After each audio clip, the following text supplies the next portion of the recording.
Right now, your practice is sitting on one of two paths. You have path one, the burnout of private practice. That's long days, back to back sessions, dealing with cancellations. You got notes piling up, putting out billing fires.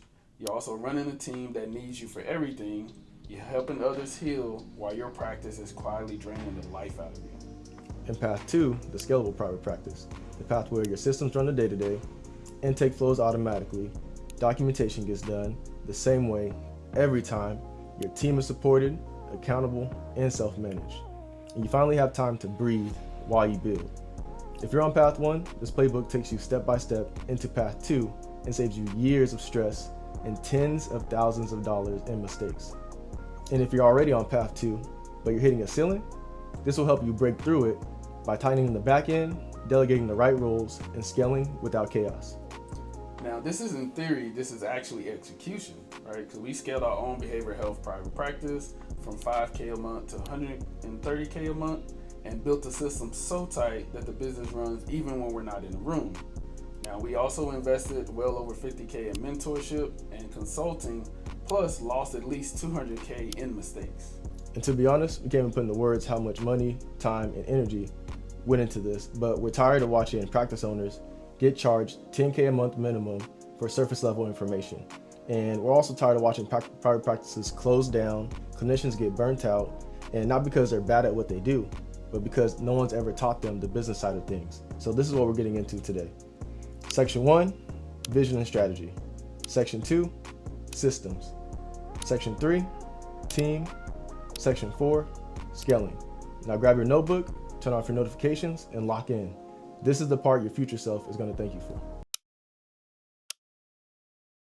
Now, to even have a strategy, you have to know what's going on.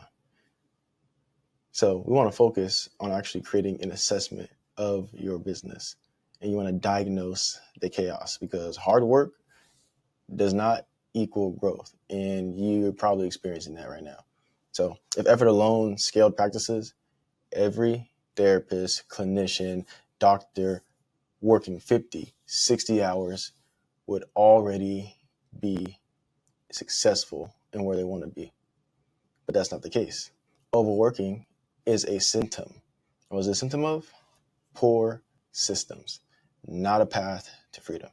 All right. So I want you to think of this in your strategy as when you're working with a client, you need to assess them and get a diagnosis, right? That's the first part of your strategy for helping and treating a client. So now, how do you avoid burnout and still see progress, or how do you even identify the bottlenecks that are even in your business? Well, first off, more clients without systems equals more chaos. So no, more clients does not mean more money.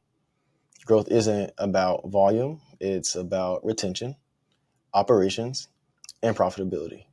You don't need more people, you need a better process. So how are we going to break through this chaos, right? With my family, we were working inside the practice, running on fumes, tank on E, and we were thinking that more hours was the answer. Completely wrong. That burnt us out. We had to sit down. We didn't even know if we could even keep running this business, if we had to shut down shop and get rid of our team and everything. But the turning point was we realized we weren't operating as business owners, just as employees that had overhead expenses. It's like all the stress and no benefit.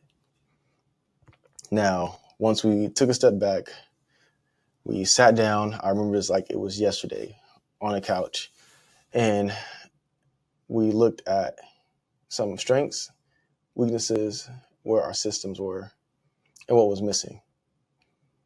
Alone, we had to first see if this was even a profitable business by looking at our numbers.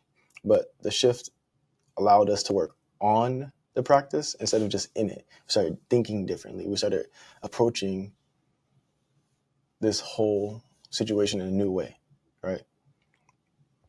This also allowed us to work on ourselves in a new way. Because even though you're not working in the practice, doesn't mean you're not working. It's a different type of work. You're using more brain power.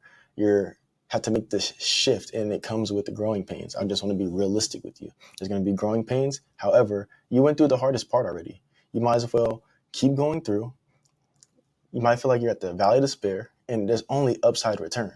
You getting better, you continuing is just going to get better. You just have to not stop. Now, the strategy. Now that you take a step back, strategy really just equals, strategy is a fancy way to say, how am I going to prioritize? Or what do I prioritize first? That's all it is. That's all strategy is. What should you prioritize first? In what order? Now, I'm going to pay homage to Hormozi because he has helped me out significantly as far as helping our practice go from 5K to 100K. But a linear approach that he mentions is there's metrics, market, model, money, manpower. These are 5 constraints that every business deals with generally. I'm going to break this down later on in the course into, for you specifically as practice owners, the levers you can pull. But really, metrics, the first one is your numbers.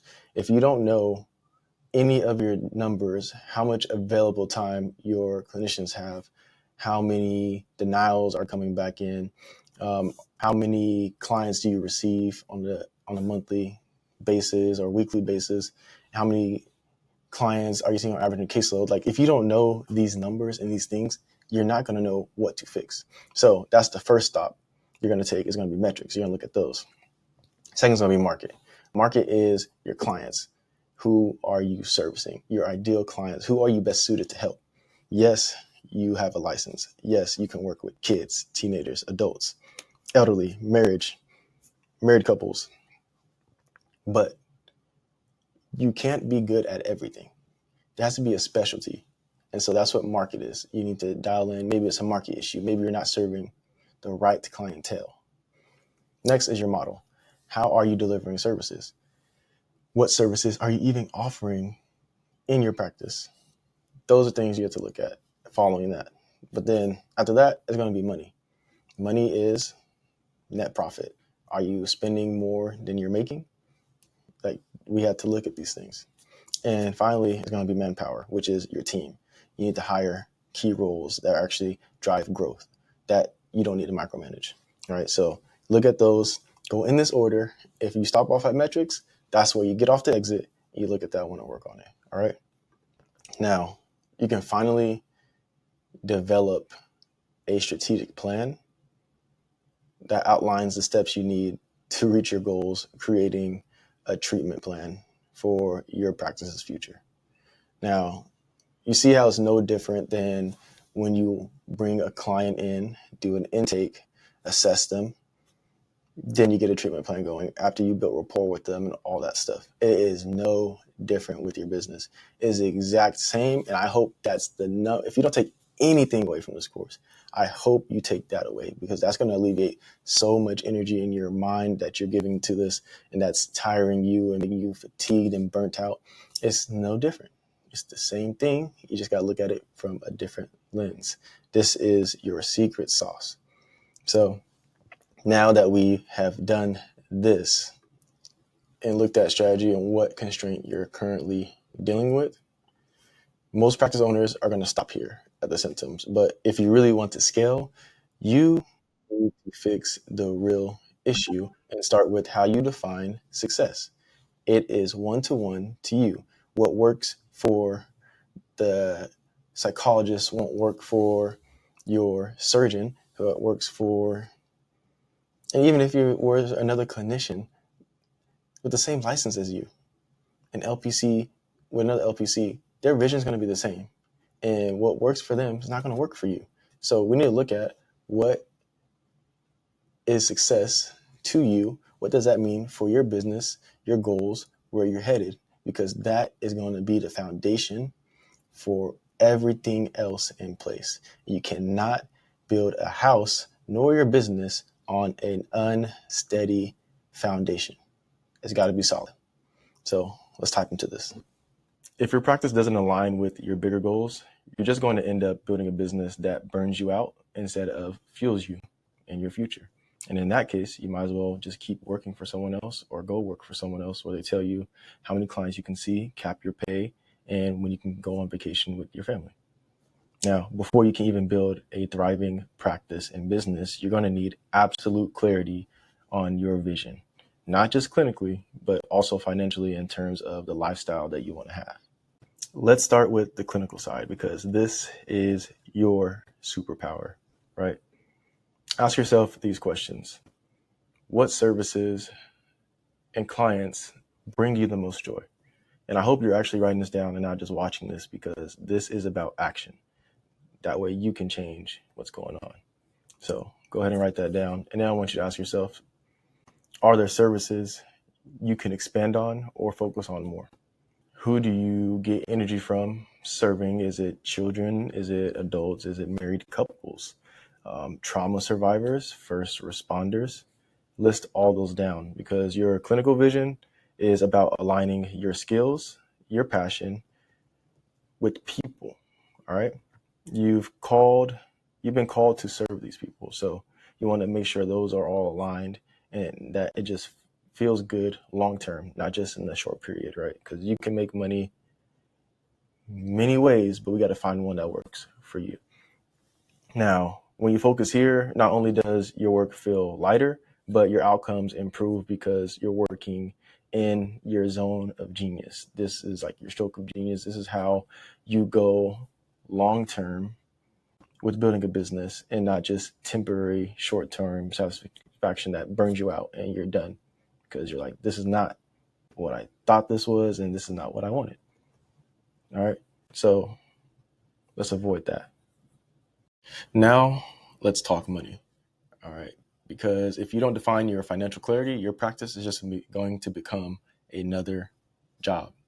And we don't want that. And I don't know why the subject of money and finances is a bit taboo when it comes to clinical practices. And I get it. You're here to serve, right? You're here to serve clients. And that should come first. And I fully believe in people over profit model. That's how we be able to run a successful practice.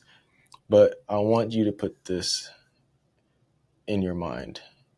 Money is going to be the byproduct of you serving your clients at the highest level and quality and actually making a difference.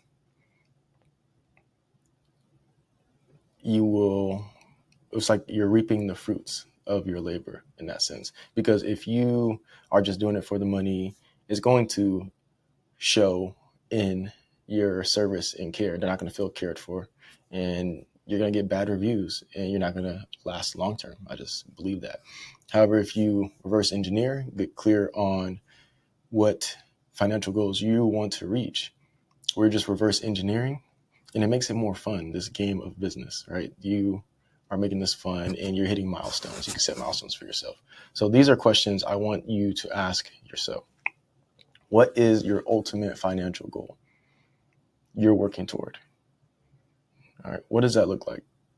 What revenue targets do you need to hit to support your team, your lifestyle, your family?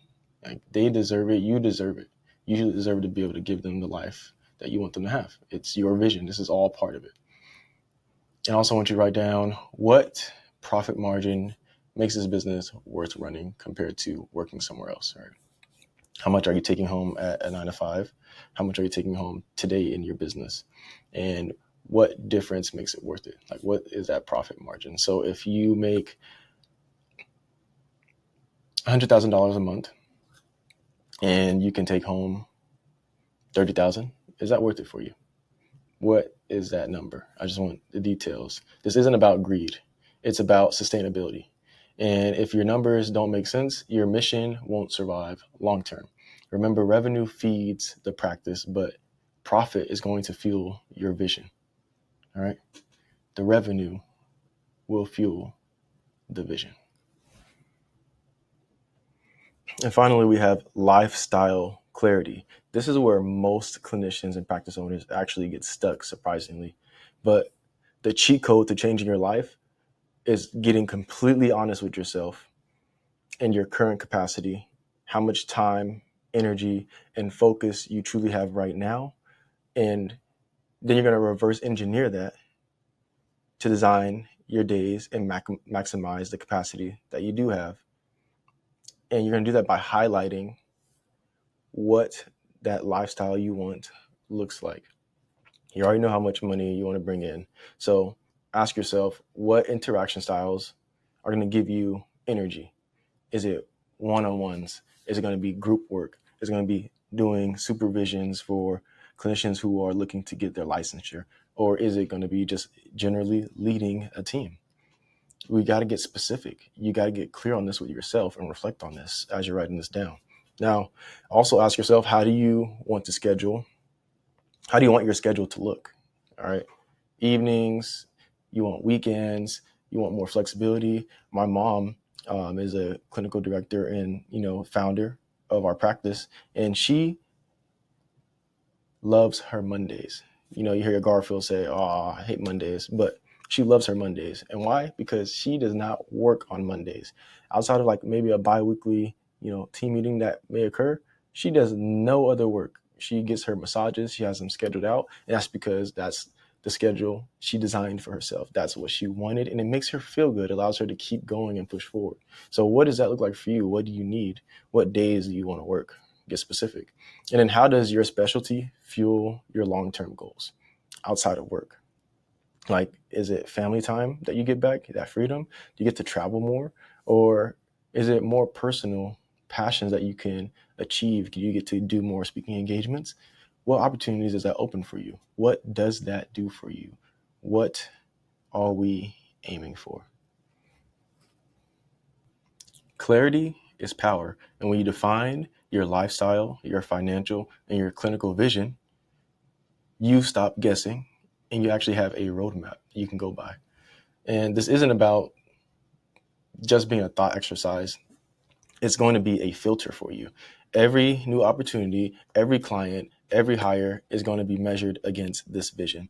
And it moves you closer. It doesn't just let it go. All right. So take the time to actually fill out this exercise. And there's a link below for the actual workbook that you can use and download if you need. And get this completed, because what services and clients bring you that joy, and what's your financial targets that matters most to you, that gives you that freedom and lifestyle you deserve, and start building forward towards that. Because when you know your vision, you can build a practice with purpose, consistency, and long-term impact. And now you see how we reverse engineered and actually put your clients first. Now let's talk about those ideal clients. Purpose today, just want to share, most therapists and clinicians go to school, right? You get that master degree, you get your clinical skills, but a few are taught about the profitable side, or as far as like sustaining and growing a private practice. So typically this can leave, from what we experience, most people feeling overwhelmed, maybe even stuck in like survival mode, and unsure how to balance between that personal and then also the professional life of growing a private practice. Now, this is the exact challenge that my family faced, and my wife is actually the LPC of the family. And so she got out of school, excited about helping the community, wanting to grow. But when she looked at it, she realized like, hey, school didn't teach me how to like grow, sustain a private practice. So she was kind of stuck, but she knew she wanted the freedom to create her own private practice. But then she quickly like realized like, oh my God, it kind of left me out here on a ledge and I have no clue what to do. Right. She even went through, got all of her hours, but even the people that did her supervision to say, hey, I'm gonna make sure all your documentation is good. I'm making sure that you get all your hours. They still didn't kind of explain to her like, or even give her insight on what it meant to run like a private practice. Right. So when you think about it, so you think like how many of you had like these questions, right? So we're going to share a few questions that you may have as you left out of school and then entered into your career, right? And again, learning from my wife, who is the LPC, right? Something she thought about, how do I avoid burnout while still seeing progress? in her private practice, right? Someone else to think about, how do I identify the real bottlenecks in my practice? Something to think about. Or have you ever thought about, like, what systems do you need to maintain your practice and also make it be efficient? Not just have a private practice, but how do you know that it is being efficient at meeting the goals and targets that you're looking to hit? Now, through trial and error, we were able to connect with other therapists, and these common questions kept coming up as we connected with my wife and went to different events and had different conversations with other therapists. These are like the common questions that we found that kept popping up. And through this, we discovered that there's typically about a 3-step process that could help streamline operations, but then also allow her to reclaim her time and also thrive both on a professional and a personal level, right? Because she's all about, hey, I need self care, but I also want to grow this business. So how do I put all that together? Right. And through that, me and AJ, through sitting where we're able to come up with a 3-step process that we call the AAA. Now that's our assess, adjust, and achieve process. Right. Now, if you're okay with that, it's okay. We kind of share and walk you through that process to kind of help you give it a little enlightenment on kind of what we did. Thumbs up. Are you good with that? Both of you? Yes. Okay. Awesome. All right, now before we get into it, I do want to just say, stop judging yourself and just do the work. Then we kind of get stuck looking at perfection instead of progress. So I like this depiction here, this image here, just to show you're hitting the target as long as you're taking those steps forward instead of getting stuck and trying to perfect things. Oh, I'm sorry. Well, good. My son just woken up. Now our first step is actually assess. So as part of that, our AAA, it's an assessment and a goal setting. So it's a blueprint. I like to think of it as your private practice is like building a house, or we'll say your office, like the construction of that. So this is going to be the blueprint and architectural design phase of your practice. This is the first step on your journey where you assess everything and you focus on the assessment and your goal, and much like building a house. So questions in the assess phase that we found were, how do I avoid burnout while still seeing progress, and how to identify those bottlenecks in my practice. All right, so we start by doing a thorough assessment of our current practice and identifying our strengths, weaknesses, and areas of improvement. So this can be if you might be just wanting to take that transition over to your private practice, or you're stuck and trying to figure out how can I navigate and grow my practice, right? So you're looking at what you have currently, your current revenue, and then you'll look at the sessions you're already conducting in that week. So it'll be your rate times your sessions to get your revenue. Now, I'll say most therapists and private practices, they have a passion for helping people, but many do struggle with the idea of running a business. And it's not common. I mean, it's not uncommon for therapists to doubt whether they have the skills to manage the financial operational side of the practice. To wonder, am I cut out for this? Or what if I burn out trying to balance it all? And I know this fear all too well because I witnessed it firsthand with my mother going through it as a licensed LPC. She had all the clinical skills, amazing, with care towards her clients and, impact driven. And she would often get overwhelmed, and that kept happening more frequently. She doubted whether she could even succeed in this. Questioned if she should continue to continue forward in this business as a provider, and trying to figure out a sustainable way to do it all. But here's what we realized: just like you wouldn't build a house without a blueprint, you can't build a successful practice without a plan. So we took a step back and we assessed everything. We created a blueprint for the business. This meant sitting down, evaluating the practice from top to bottom, and you can see how much time was actually spent on admin work and the efficiencies in scheduling and where money was slipping through in the cracks. My mom always worked hard in her practice, but this was the first time we really looked at what was working on the practice. So feel free to drop your questions as well as we're going through this in the chat. We'll make sure we try to get to the questions that you have as well. So in this, we have our interior design, right? You want to define a clear and achievable goal for your practice. So setting a strong foundation for growth and success. One, we want to look at what your specialty is. So it's the services you provide and your demographics. Your demographics might be the group, whether it's ethnic, age, that give you energy. Like when you see these type of clients, you're excited to see them and work with them. It could be family therapy, it could be children. We have a DSP program, so you might just be passionate about working with kids in the system, et cetera. So you want to figure out what your services are. You actually want to, I advise everyone to write these down and just what do you get energy out of? What drains you the most? What clients? What do they look like? Right.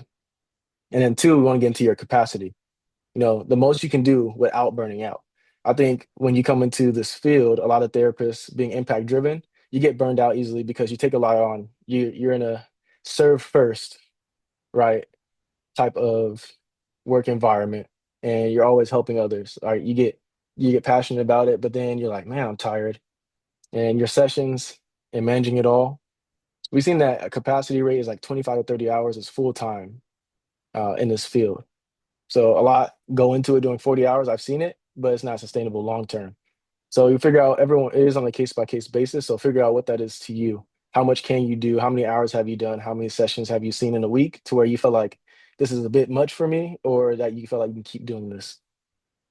And then three, your financial goal. Like I want this to be your net take home monthly. What do you want to see come going home with in your bank account? Right? Like this is yes, you do it for the people. However, you have a family to take care of, you have future goals and plans that you need to sustain, and you have personal goals you want to achieve. So I think it is important that you write down what your monthly take home is as well. Now, once you do that, we start putting this vision together as a visual representation. So we developed a strategy that outlines the steps that you need to reach your goals, creating a roadmap for your practice's future.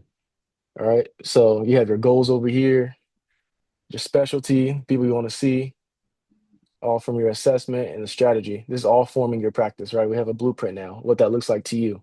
This is important. This is your practice, this is your vision. You can grow it in the way you want. And I don't know if you're working under another agency and you may be dealing with, a supervisor might be stressing you out. You have the caseload that's a bit much. And you're starting to see what you like to work with. Well, you get to build that out and create the blueprint of what you want for your vision.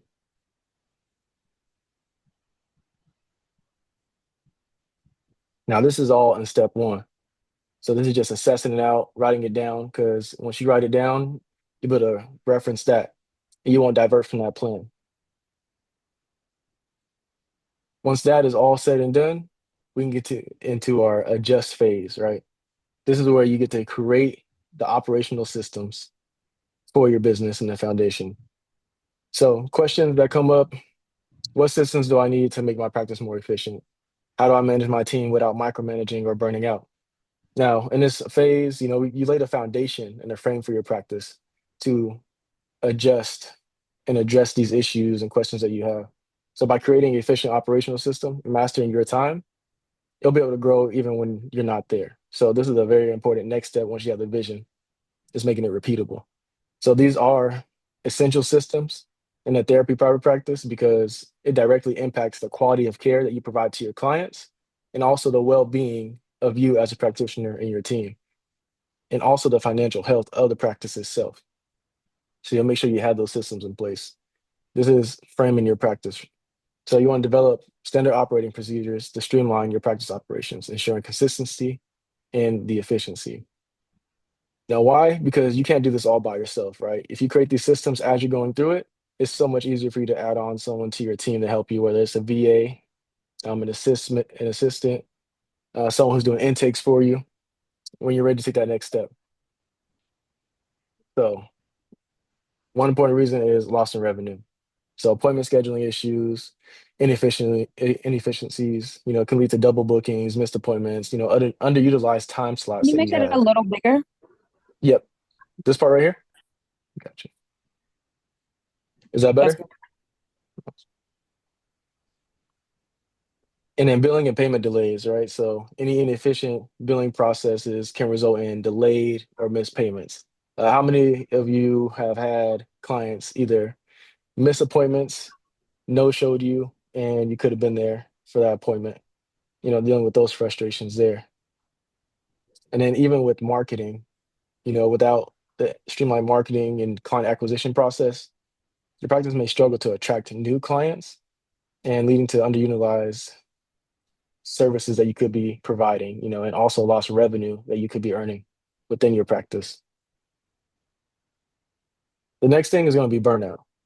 So administrative overload, I think that's one thing that gets missed out is everything you do outside of seeing clients, right? You often spend significant time doing admin tasks, paperwork, scheduling, billing. This can reduce the time available for client care and your personal well-being, leading to burnout and managing multiple roles within the practice. So your high stress levels, you help other people with their stress levels on a consistent basis. But with you constantly dealing with inefficient processes and trying to manage multiple roles within the practice, will also increase your stress levels over time. And this can lead to you burning out, which you want to avoid at all costs, and affecting both your mental state and then eventually the quality of care that your clients receive because you can't pour from an empty cup. Now, your work-life imbalances and efficiencies can lead to longer working hours. As others try to compensate for lost time, the imbalance affects their personal lives, right? Coming home to your family, working too late, or trying to make up for hours, and leading to that exhaustion on that end. And then three, also client satisfaction. I lightly touched on prior to, but long wait times, poor communication, lower quality of care, and their word of mouth will be important for your long-term success of your business, right? They're gonna let people know to come to you, come to your practice, that you help them in this ways. So we want to avoid anything that makes them doubt the skill set you have and impact that you can have on their lives. So the point of it all, operational systems are not just about running a smooth practice. It's about ensuring that clients receive the best possible care, therapists maintain their well-being, and their practice remains financially healthy. By addressing inefficiencies, mental health practice can prevent lost revenue, reduce burnout, and enhance client satisfaction, leading to a more successful and a sustainable practice. Now, if you want to, you can take a picture of this. So for you to apply, this is what we use to frame our SOPs within our private practice, right? You want to define clear and achievable goals, setting a strong foundation of growth and success. How we have all of ours is we have the title, we make it simple and direct. How to answer calls, phone call script, dealing with a client who wants to offload or be discharged. Two, you want to get into the purpose. Why are you doing this? So why are you doing this specific thing? We have it in our front end and our back end. So from onboarding a client, what that process is, from discharging them. We even have it for maintaining the front office area, right? What does that look like? And then you want to give them steps to follow. I like this to be short, actionable, and step by step, clean, concise, and actionable. So as direct as possible as you can be. And any important details, you're also want to list it in there. And then four, who's responsible for this? You want to clarify who's responsible for these tasks. We like to have a folder together. We have our front office admin folder. We have our clinician folder. We have our behavior coaching folder. And then within all those folders, we have different SOPs for different tasks and responsibilities that keep the practice running. This helps us train, onboard, and when we're ready to grow, it's not I wouldn't say it's not that complicated to do so because we already written down the process we have and how we see that in our vision, right? In that first step, assessing it. Once you have your SOP set, this is you pouring down the foundation, right? You're optimizing your workflow, creating a productive and a welcoming environment for both your clients and your staff. Now, your systems, the SOPs, your workflow, the environment you're creating, this becomes your system, right? You're framing it up together. You see how we're getting to that next step. You had the blueprint. Now you're framing and laying the foundation here. Focus on creating a positive work environment, foster collaboration. That way you can reduce stress and, enhance overall satisfaction of your practice. And now that we got the foundation laid and poured, we can get into our final step.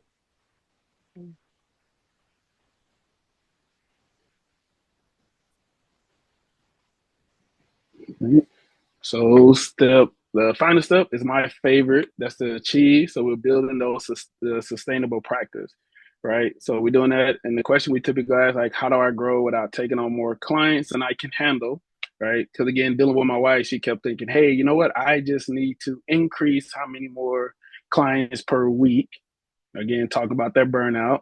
And then also, how can I scale my practice while still maintaining that work life balance, right? Because answering that question, if I take on more clients, now how do I get back to life outside of spending all my time at the office, right? So you do that by implementing the strategies to grow the revenue, from optimizing your systems, and then making data-driven decisions. I'm a data nerd, so I love looking at the data to help us understand like what direction should we go, which demographic. So it's all about gathering that data.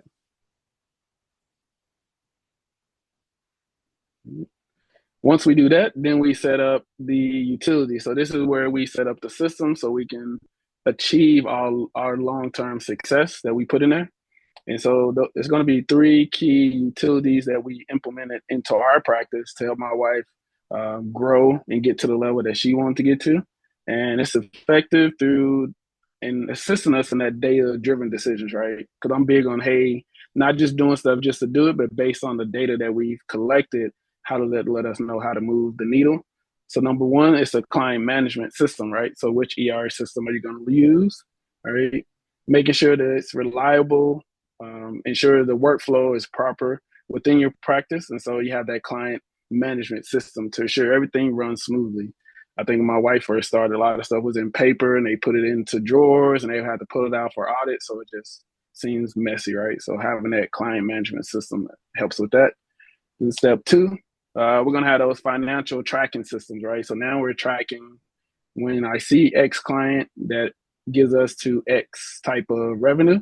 So, right, every successful practice needs financial stability, just like a house needs the electricity to function, right? So we're helping you walk through and understand that part. Then when you move into step three of it, it's that ensuring, this is big on my wife, hey, we have to make sure, yes, I love the systems, but we also got to make sure that those systems are HIPAA compliant, right? So just like a house requires reliable AC and heater, your practice also needs a CR system that is HIPAA compliant. My wife's always honest about that. Hey, I love it, but does it meet this, right? So we're just making sure we have those three key systems in place to help as you're thriving through building that private practice, right? So then once all that is in place, then we move to the next step.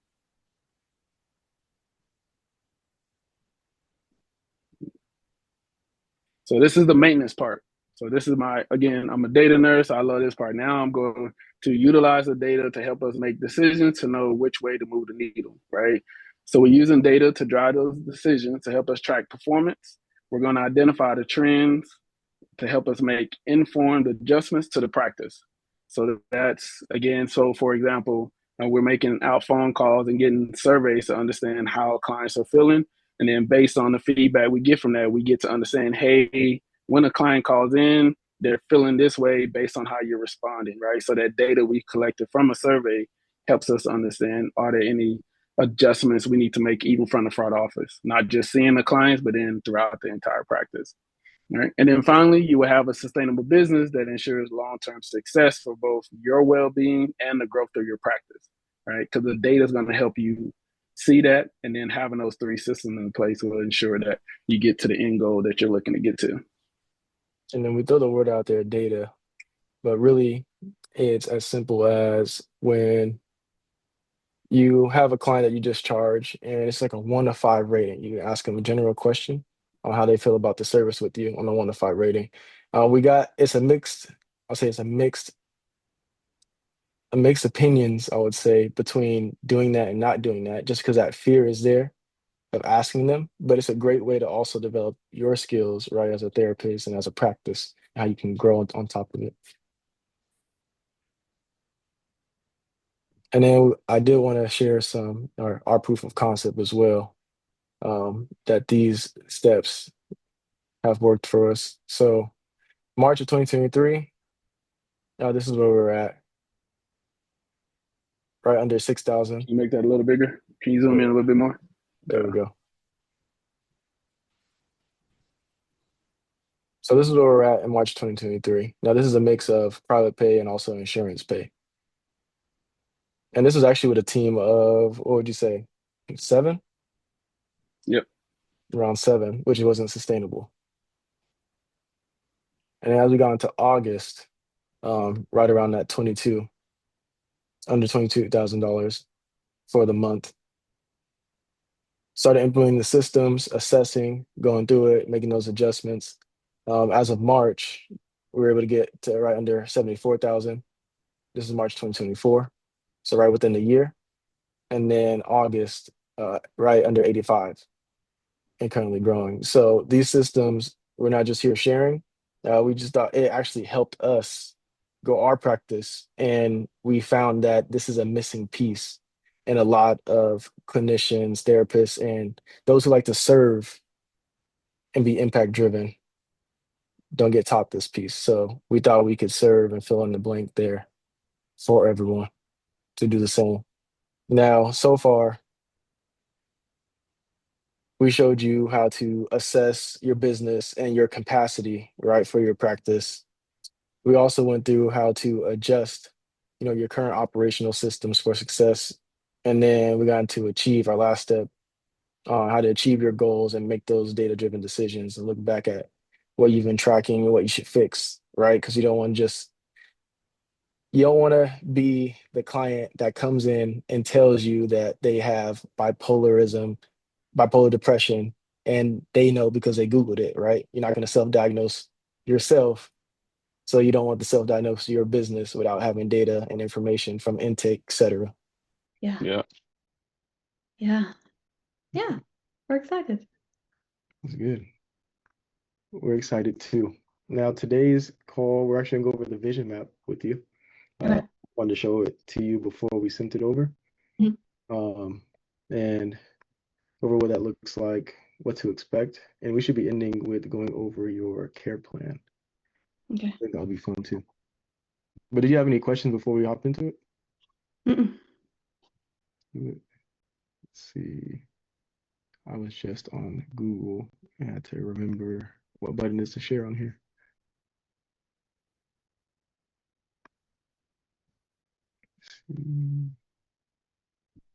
Awesome. Let me know if you can see the screen. Yes. Yeah. Let's try this again.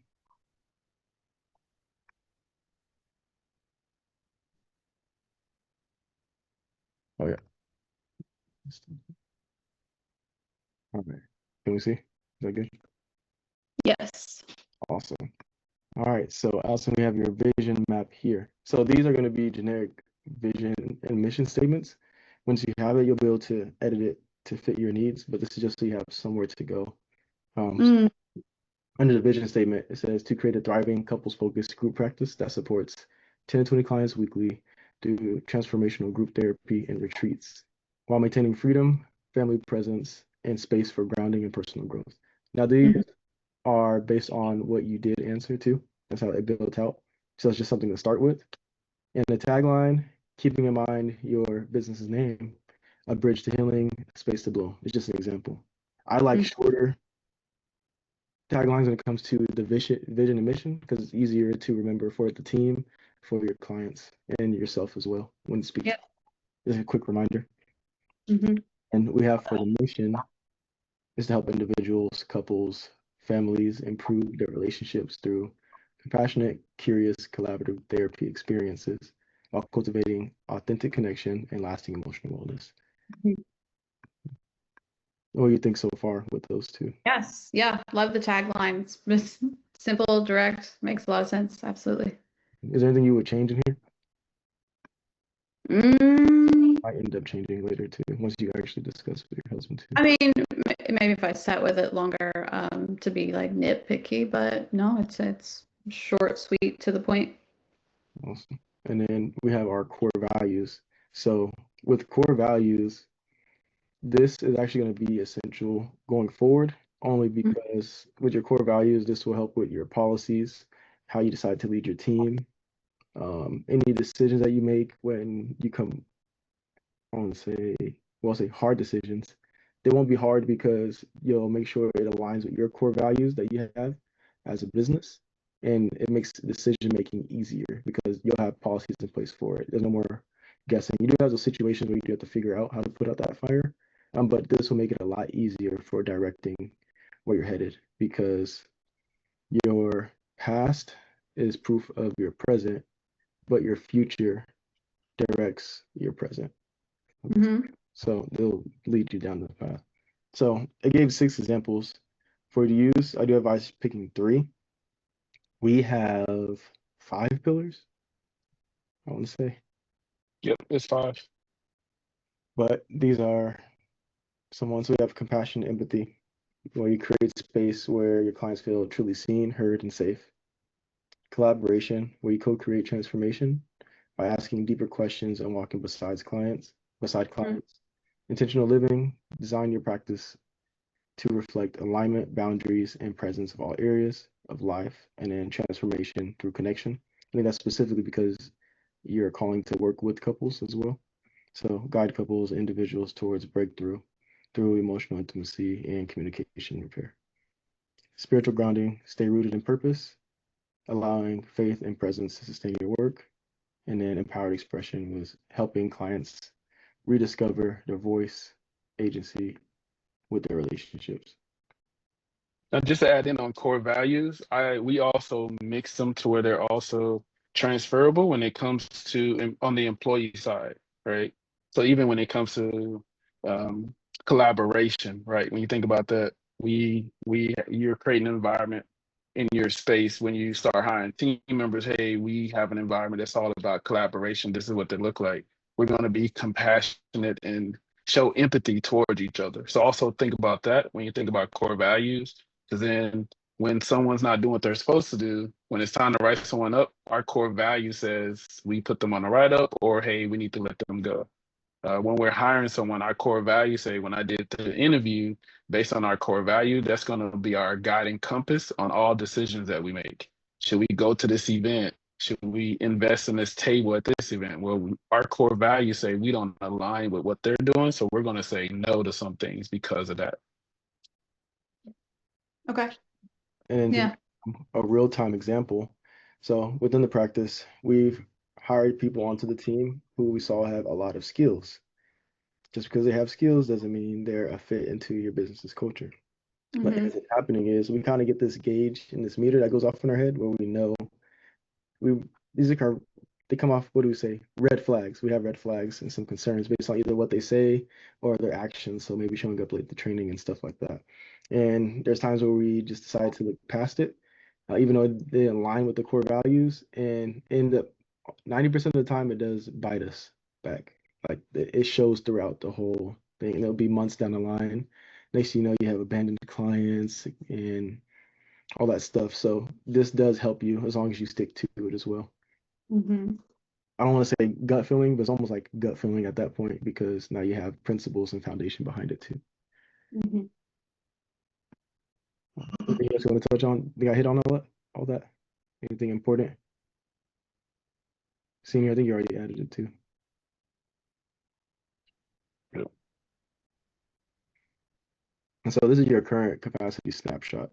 I don't know if you remember when we filled that out. So this is what you have currently. So the work hours, the 6 hours, and then Mhm. available Saturday and Sunday as of right now, Mhm. and how many sessions you can do within that week. And it put in admin time, team supervision. You won't have that in the beginning. So that's all set. And by the time you do add this, is when you have your caseload already added to supplement your active income. So you'll have more time to do that too and focus on that. And then marketing and networking, that might go into the mix of your weekends too, because now that you're ready, once we talk about launching in week 9 and stuff, that's where we'll talk about ways for you to network with your network. And then the CEO strategy days, which we'll go into more details as well later on. But those will be your think days. So what got you to this point is my belief is that you're thinking, you're strategizing, and you being able to cultivate the vision of serving your clients. And so that does take a lot of energy as well. We don't think of it that way because it's not sessions, right? You're not doing notes or anything. You're just thinking. So oftentimes we don't think of it as a lot of energy going out. But studies have shown it's actually even if not more energy that goes into that process. So you want to make sure you have that time. And then your personal obligations that you mentioned as well with your family. So dancing, your son's sports, I believe, was it jiu-jitsu or MMA? No, it was taekwondo. He recently decided to stop doing that and wants to do soccer now. So My son loves soccer. yeah, hell of a shift, but strong legs. He gets to at least experience it. Chances are Yeah. he'll go back though. And then your date nights, Mm-hmm. and also your self-care, which you mentioned the gym, solo time, and grounding. Mm-hmm. Now, with that current capacity snapshot, we have your desired. So over the next 12, 24 months, you'll be able to do this full time, leave your current job and with the group practice, and then the work days that you desired. So those the Monday, Tuesday, Wednesdays, and then your Fridays for programs. Mm-hmm. In a moment, once we talk about the program design, and once you go through that, you might find that these end up changing, but this is yours to adjust. That way you can always follow back to it or follow up on it. And so making sure that you have your evenings to be fully present with your family is important to me as well. And then team structure. So we'll go into that portion later on in the program as well, because that's another thing that will help you. But we'll go over the key hires to help you grow in the shorter time frame that also benefits you as well. And then your personal vision. So to foster other relationships and show up more fully outside of work. Mm-hmm. Now with that, we have your ideal clients. So the 25 to 55.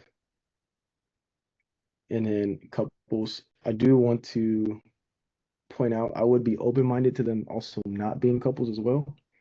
Mm-hmm. Oftentimes you'll find it may not be, you might have one out of the other spouses who are open to it. So that might be your way to get them into couples as well. Get them into your program. Might be just working with them. It may be a way, but just something to be open with. I wouldn't dismiss them if they're not couples up front. So like you mean like if it's an individual wanting to work on their relationship, but their partner isn't open yet or ready yet to want to improve their relationship. Right. They're not open quite yet. So you're helping them work on what they can control, and then next thing you know, they might be able to do it. But that way you're not closing the door on anyone, and that way they'll know that you're there to help them too. Mm-hmm. Mm-hmm.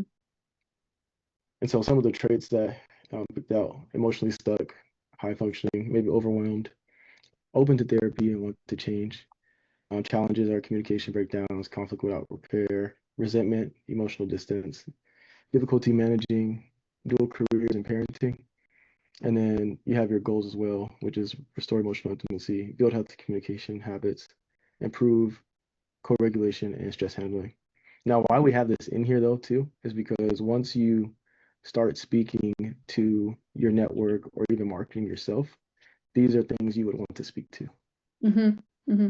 Because it'll attract them rather than you saying, I have this service, if that makes sense. Yeah. To the pain points and the goals that they have. You have any questions? No. And so that is that. And Steve, did you have anything to touch on for this part? I didn't want to make sure I skate over it. If you go back up slightly.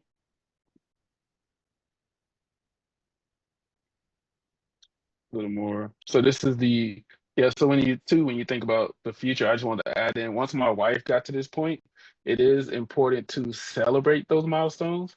So we had to sit down and remind her. She's like, oh, I'm busy. We're like, wait a minute, you went from having 30 clients a week to now only seeing 4 to 7.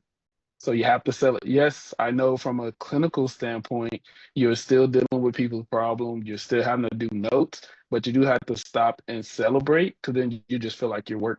And it's like, no, you went from 30 to 7. Let's pause and celebrate that. So that is a huge win. So that is something I want to throw in, because I looked at this, I'm like, oh, my wife is on the same train. But then once we start building and scaling, it was like, oh, make sure you celebrate those milestones, because you need that mental celebration. So you know, like you're winning, right? The needle's moving. Yes, yeah, yeah. That's one of the that is actually one of the things that I put on a goal for myself to start celebrating wins, whether they be small or big. So that is something for myself this year that because somehow in my childhood I was trained to not really celebrate anything. Like, oh, you did that? Okay, cool. And that was that. So yeah, learning how to actually celebrate things is it's funny that you say that because that is something I'm actually Nice.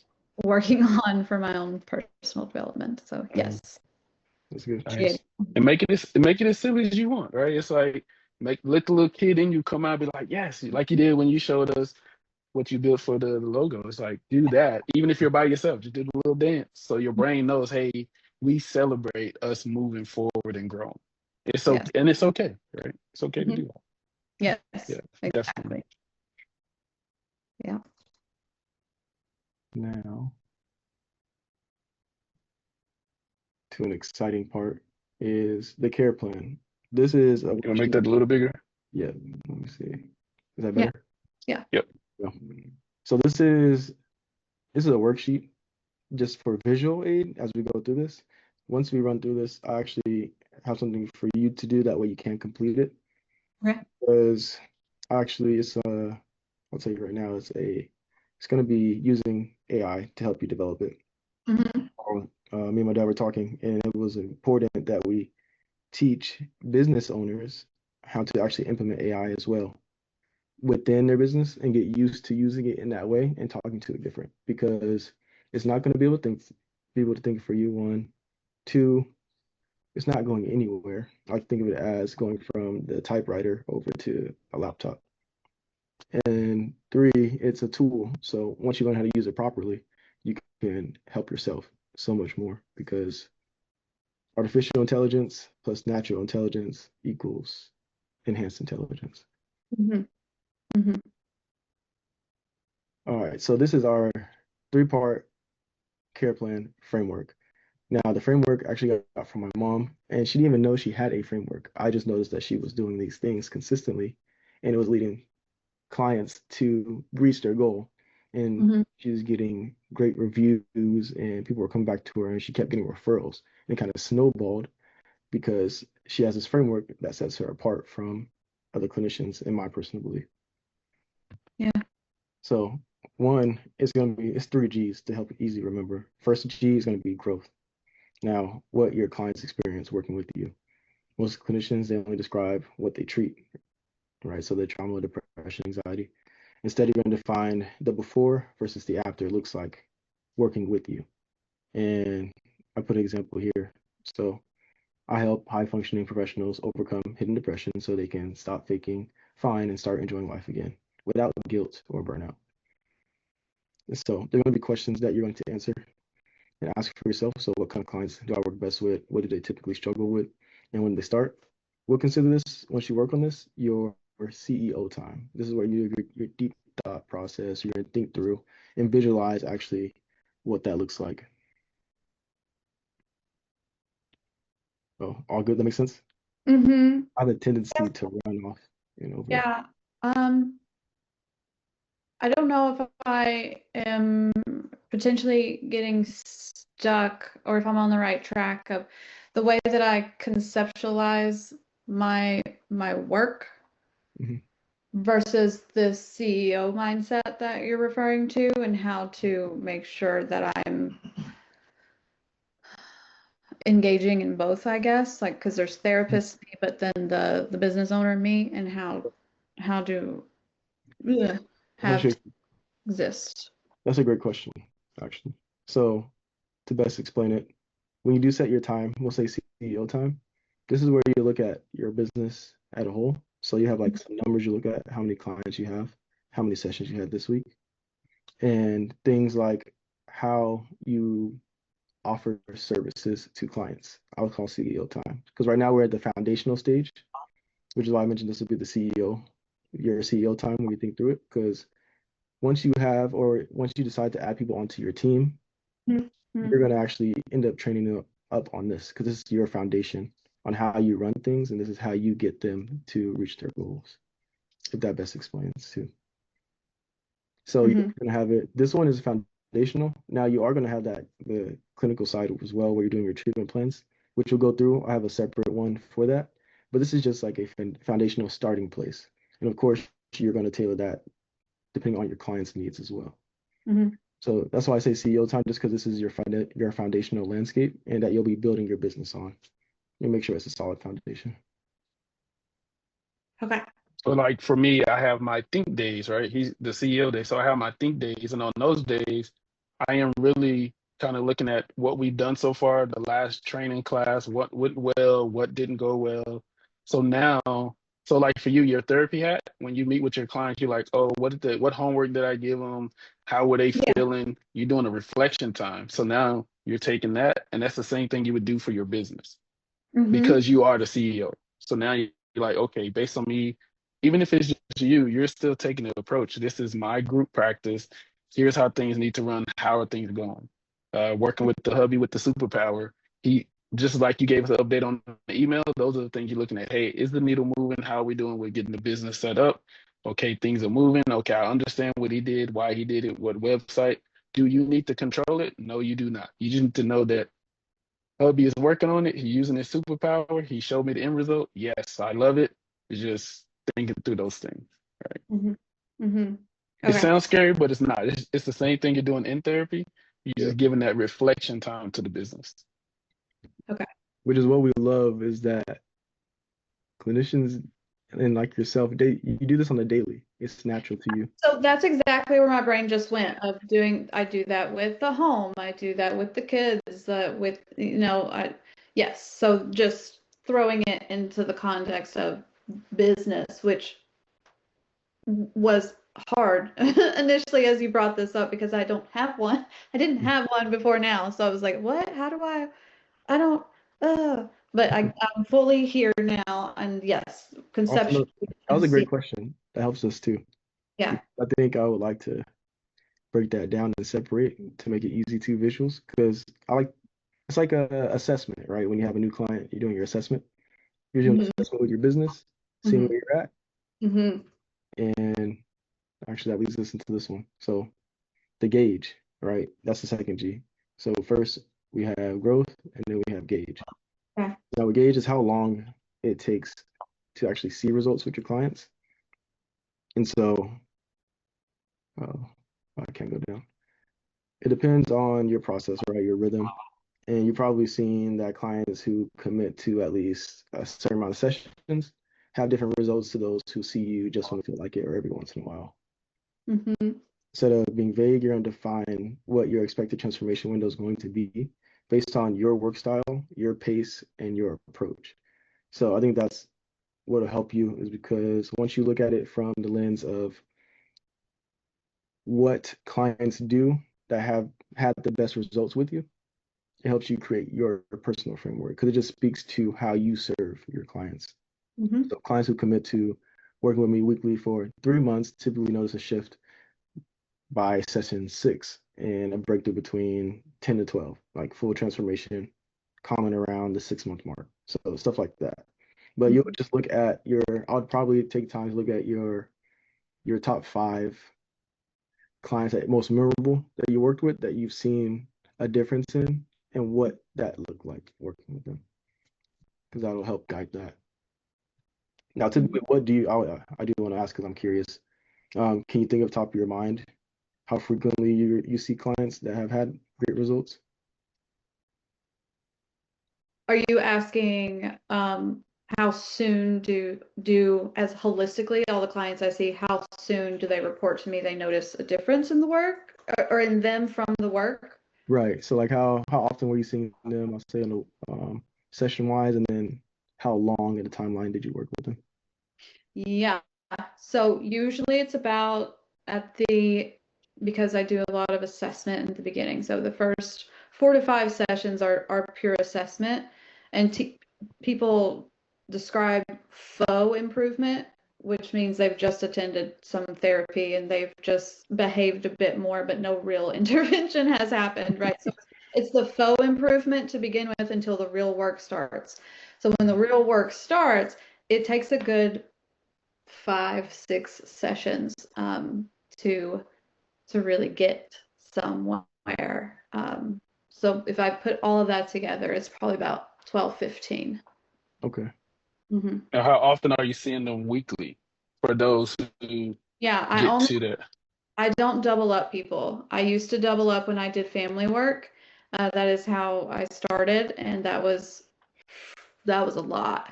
So I decided not to double up anymore. I will only see. I broke that rule just the other week, and I told this is why I don't do this. So yes, I only see people once a week. If they ask for more, I will say no.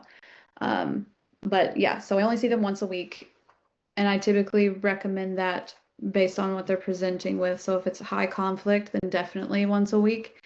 If they want to go to every other week, I will have a conversation about how much work are we really willing to do. If it's a financial thing, I understand we'll do every other week, but mostly it's weekly. Okay. So can you tell me a little more? I'm curious now. You didn't elaborate, but what happens when you see them twice a week? So what's the oop, I know I shouldn't have done that. What is that pops up when you've seen them twice in 1 week?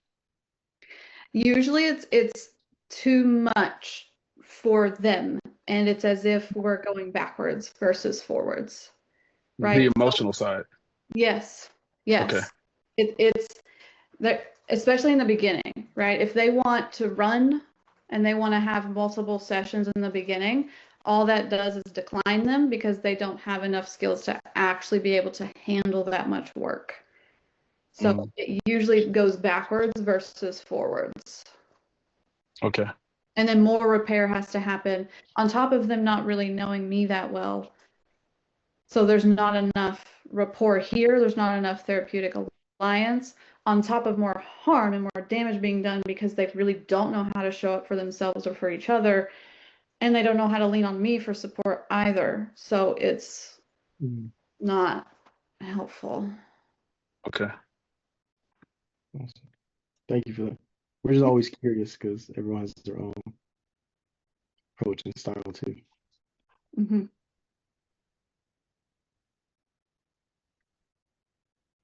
Mhm. And then some questions for Gage is when do I typically see the first signs of progress? Just like we asked you, how long is the noticeable shifts happen? And then at what points do you see deeper breakthroughs or lifestyle changes take place? Mm-hmm. Mm-hmm. Now we have growth, we have Gauge. Last G is going to be guide, Mm-hmm. right? What's the repeatable path you guide your clients through? And this might vary based on intensity, right? Or the need that's there. But it's at least a foundational step. So you'll say you have we'll say you have 3 tiers. Tier one, may just need moderate help. Tier two, a bit more, but tier three is intense. They need it almost like an ER trip. I want to say it's like what's it called? Life. I wouldn't say it's life threatening, but it's pretty drastic. But with this is going to be your signature framework. So even when it's informal, this makes your work unique and it helps you move from just being another therapist, right? Someone they can just see. You're actually a trusted expert in their eyes, and this will be your secret sauce. But also, it will also allow them to visualize what that other end looks like working with you and it's to stay with you longer. And you keep clients long term. So, example is with sports medicine. I tore my ACL, so this is an example I use. And they didn't just let me come in when I felt like it. They Mm-hmm. use baseline process on what it looks like to get healing and to reach milestones and get results. And they adjusted it where I needed. So if my body wasn't healing at that pace, they made the adjustments. Or if I was able to heal faster, if clients are able to heal faster, they're able to adjust it for that. But you want a baseline to go off of and to build on. So what are the 3 to 5 key phases that your clients are going to experience when working with you? And do you have go-to tools, evidence-based practices that you always use or most commonly use? Some things you want to think about as well. And then what's your unique perspective that others don't have and you bring? So maybe use a common phrase, but different perspectives that align more with you and your approach. Mhm. You have any questions about the guide? No, I think this is great. Helps me understand me more, which Yeah. will also, aid the message and the business. So And then it's also going to help when you start building your team, you're going to teach them here at our organization, we do the 3Gs or whatever you come up with, right? You're like, here's how we handle our clients and here's the why, right? You'll be able to speak to that because you built your framework. And every time you're onboarding someone, we're walking them through, here's our mission, our vision, our core values, and here's what it looks like to get a client to success. So now you can speak to it because you built out your framework. So it works twofold.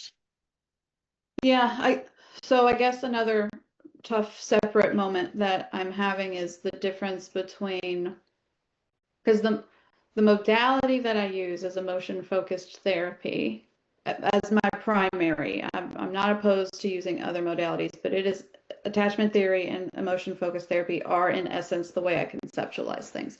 So I guess where I might get tripped up with working with other people, hiring other people is when and if they have a different perspective and modality, how do I ensure that each one of these can still align with their ways of conceptualizing and having their own therapeutic lens when working with clients, but still meets all of these standards or expectations without me being nitpicky.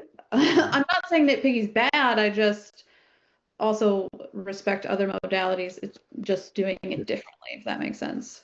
No, definitely. That is a great question, which will lead our prompt will help you with that too. That we'll be giving you. So they are, Okay. because you don't want to tell them right what they have to do, but you at least want a baseline for what you know works. Because since this is your business you're running, you're the CEO, and they're coming to work with you, they'll need your guidance, and so they'll start off with the baseline. So maybe they have their own modalities, but maybe the frequency might start with your minimum frequency, and then you allow them to adjust then. So it's one of those things you'll probably guide them through, but they'll at least have a baseline to still follow that is similar to yours because it's proven to work. Mm-hmm. And Yeah. two, the communication that they're having with the clients may be different. So you're like, no, here we make sure to walk them through what it looks like when they're getting services from us so they understand that we're here to get them to success, right? Yeah. At the group practice that I'm at now, um, we all do our own thing, essentially. And what has concerned me is the lack of assessment that people do when they start seeing people. So that is something I would definitely like to communicate as a major level of importance. Without assessment, you are working blindly with people. That's how I do things. Right. So yes, I. And your core value will speak to why that's important to you, right? Because of your core value, this is why doing these assessments and having them more frequently speaks to why we do this because it gets you to build a rapport. How do I? It's like when I was going to therapy, and I went and then I was like, so when do I need to come back? She's like, when do you want to come back? And I'm like, you're the expert. Why would you let me decide? Now we haven't even built rapport. I'm like, well, I'll come every 2 weeks. Okay. Then I was like, what about every 3 months? Okay. I'm like, but you would have been like, once you would have seen, so your CBO day, you'd have been like, hey, Jill, when you met with Anthony, I see that you're only seeing him like based on the framework. We need to actually reach out to him and have him come back in because you haven't done enough sessions that I know works to build that rapport with him. Because kind of where's his success? Where is he? And you would be able to see, oh, Anthony's not doing well, right? He hasn't shown any improvement. Oh, I can tell because how the assessments, how less assessments you've done with this client. So you'll be able to give that feedback. And your core value is say, see, this is why we do X because of the results that you're seeing. So, yep, guiding principle. Okay. Yes. And so, call it Katrina's care plan using this framework. I don't think I need to dive into this just because we did go over it, but number one is the clear shift your clients experience with you, growth. Gauge is when do most clients start seeing progress. Your guide is your unique method framework. I like to call it your secret sauce. But once you nail these, your clients won't just have a session with you. They're going to have a clear map of what care looks like. And then you'll see more long-term lifetime value out of them as well. Now, your question on those specific modalities, I'm glad you asked that because we create this prompt for you. I'm going to send you this document in WhatsApp, and you'll use it to craft your own. So what's in here up top, I put is a framework for when you're using ChatGPT. This is RTF, so role, task, and format. So role is your world-class healthcare copywriter who specializes in packaging therapy and mental health services. And then task, your job is to help me generate a structured, client-friendly care plan using my 3-part framework.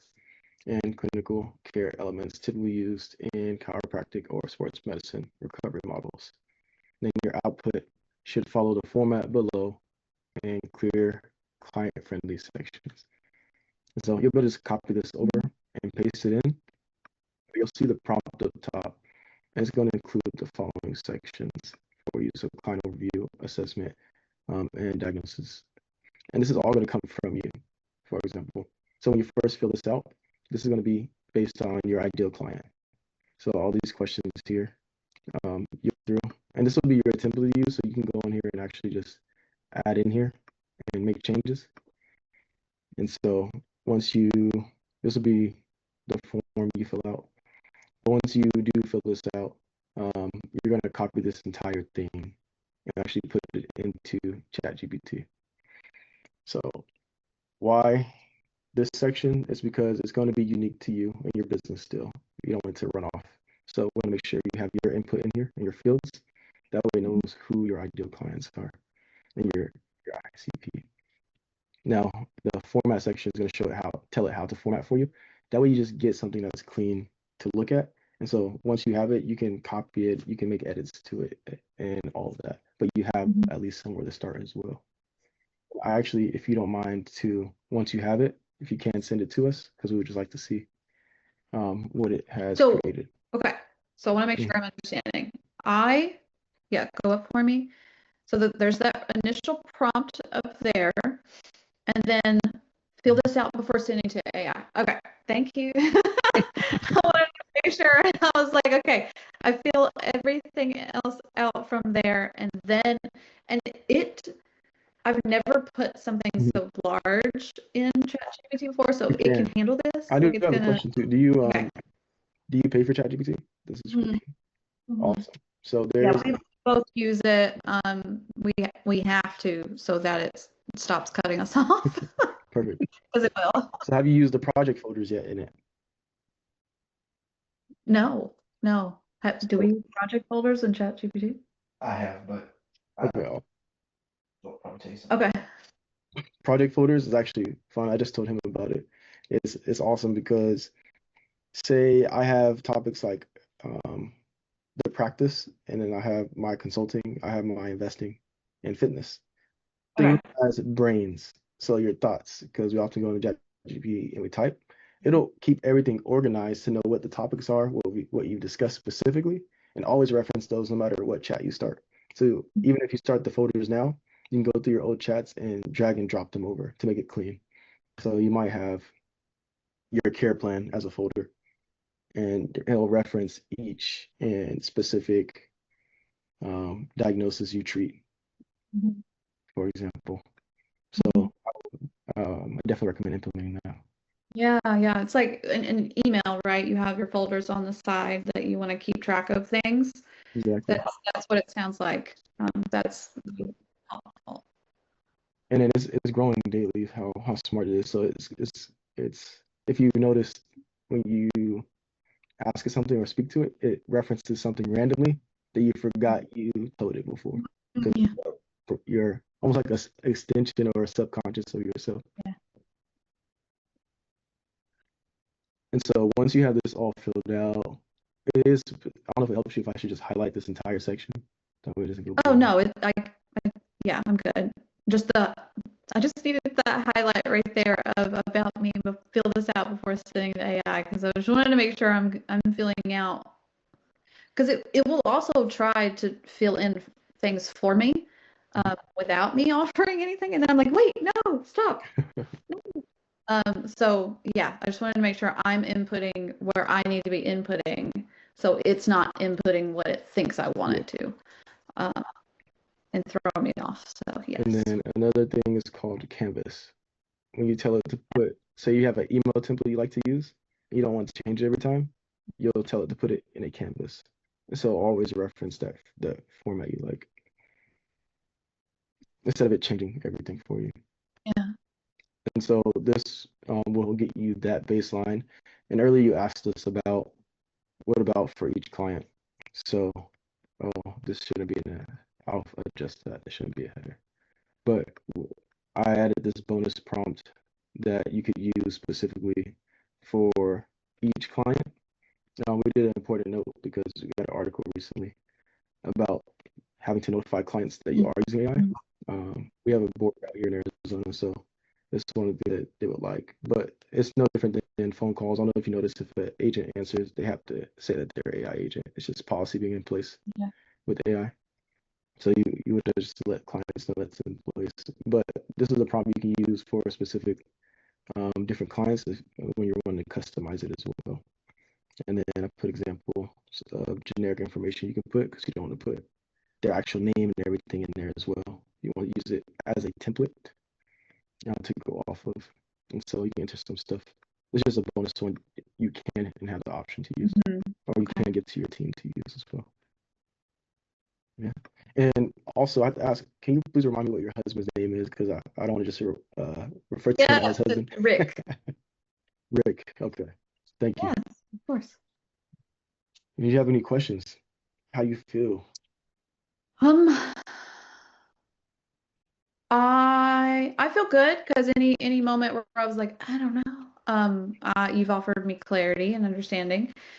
So yeah, just gotta spend time this weekend to fill this out, and yeah, thank goodness for AI. What if the biggest breakthrough in your business is buried under the numbers you're too tired to look at? We were ready to quit until a conversation in our living room changed everything. Now, a few years ago, our therapy private practice was on the brink. We weren't making enough money. We were burned out, tired, just emotionally drained. There were days I even thought, is this even worth it anymore? And should I just go get a job, a regular 9 to 5? Then came the night that changed everything. My wife, my mom, my dad, and I all sat in the living room and had the conversation. You know, that one that every business owner just dreads to have with their team or support system is, do we shut this down or do we keep going? Now, Alex Hormozi showed me a graph of what success looks like that helped us develop this key strategy. And I'm going to show it to you because I believe it's going to help you as well. So check this out. Slide over, down.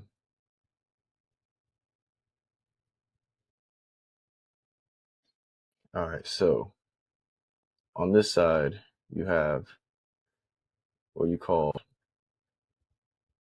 like up here, is uninformed optimism. You found this great business idea, that someone told you makes them a lot of money and you're going to start it and you believe in it. So you're uninformed, optimistic, and then you go over this hump. And this is kind of like informed. You go over the hump and it starts going downhill right here.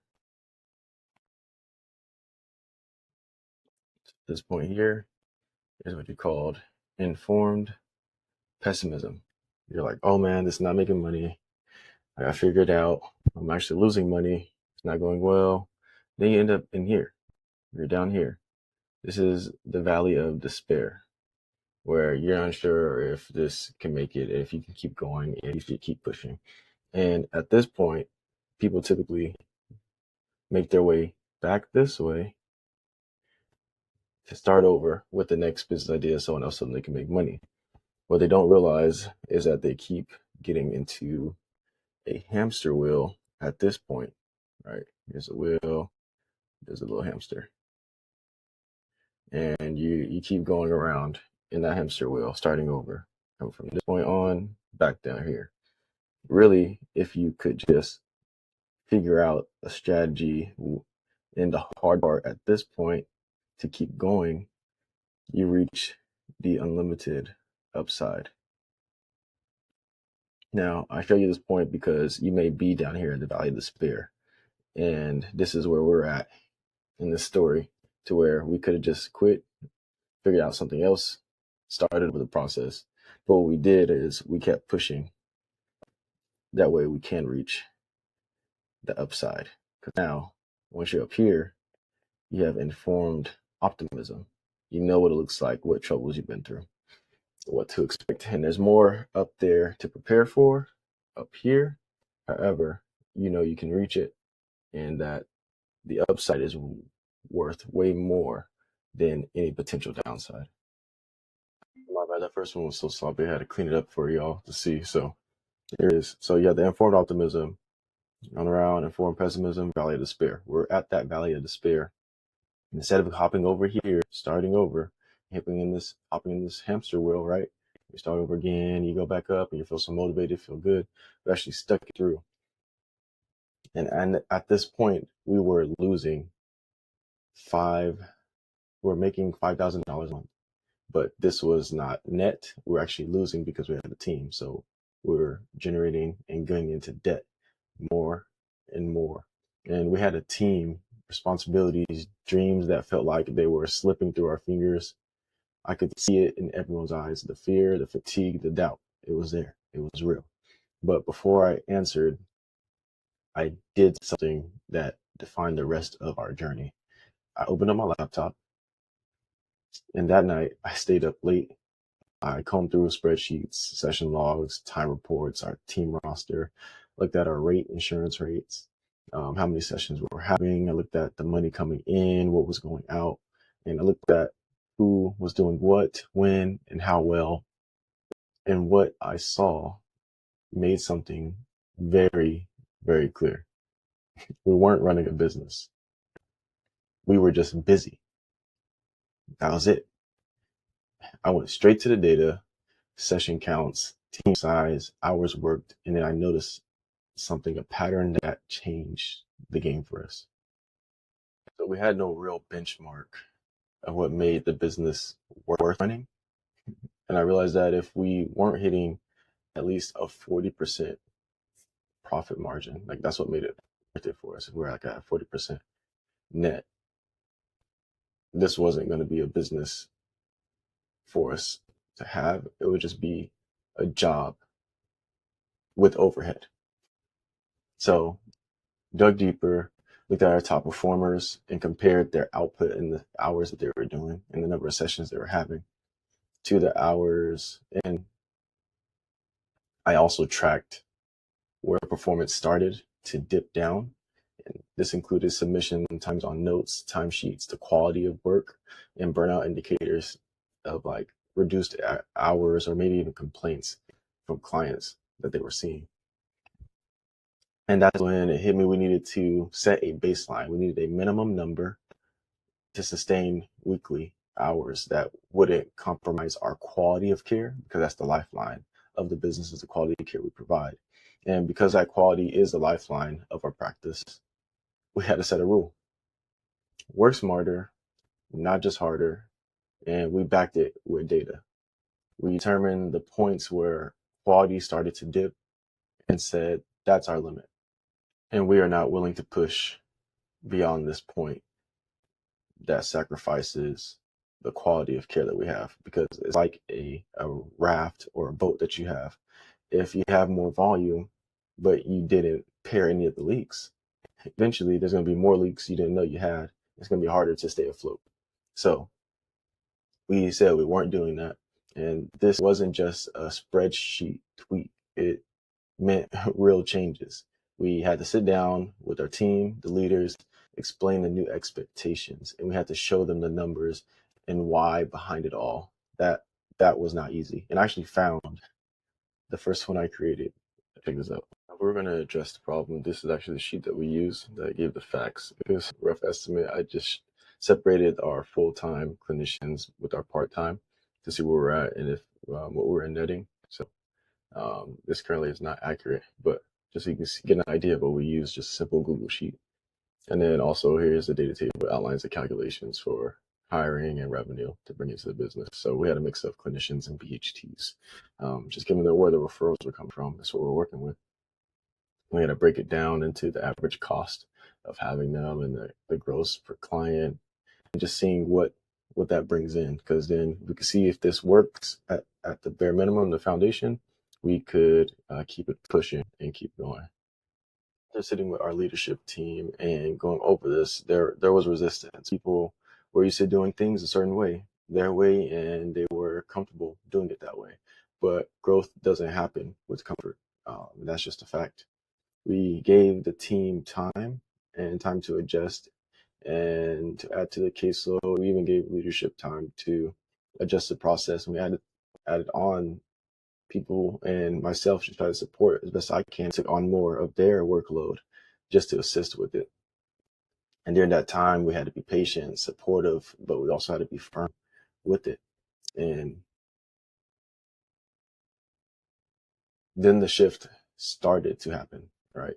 Revenue that had been negative and bleeding us dry, we started to climb out of that hole from 5K all the way to 10K, and then to 30K a month, and then to 50K, until we hit that 70K a month range. And not just top line, we kept our margins tight. So we're at that like 50-60% margin at this point.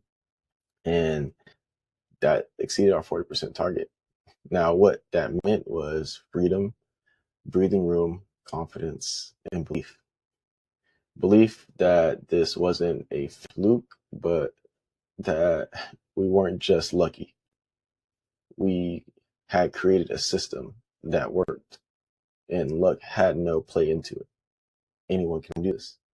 Anyone can implement it and turn their business into what they see it as, turn it around, the vision they always saw it to be. Now, here's the truth about growth that nobody's going to tell you. Growth reveals everything, including who wants to come with you and who doesn't. We learn a hard truth that your business is like a bus. There are seats on it, but those seats aren't assigned by name. They're assigned by roles. And when you start filling those seats to reach your destination, some people will move out of those seats. The role will be still there, and they're going to fill this place. Our leader struggled with that change specifically, and more team members, more leadership layers, it disrupted the comfort zone. But we had to keep going, because now we weren't just running a practice, we were building a team, a culture, family dynamic, one that served both our clients, but also served our team. They were feeding their families, and they had a support system as well. It was bigger than just us. And that meant stepping into roles ourselves. I went from being just a supportive operator to a person actually leading and directing with my family. So my mom and my dad. My dad and I specifically took on a bigger role in this, making decisions. That way we could impact lives positively. One of the most beautiful outcomes is my family and I grew stronger in it. That moment in the living room wasn't more than just a strategy session. It was a mirror. We each saw what we brought to the table, the skill we had, the strength we could lean on. We stopped working in silos. We started dividing and conquering. My mom was organized, empathetic. She is the clinical director who's great at providing services. My dad, he is great at capacity planning and systems and building out.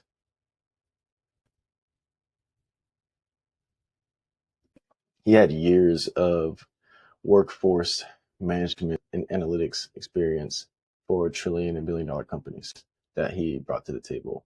My wife was insightful. We connected emotionally to the team, but also her admin and organization skills helped us get that process clean. She created processes for our clients' Lifeline when they came into the business and creating that process because they get them to the services.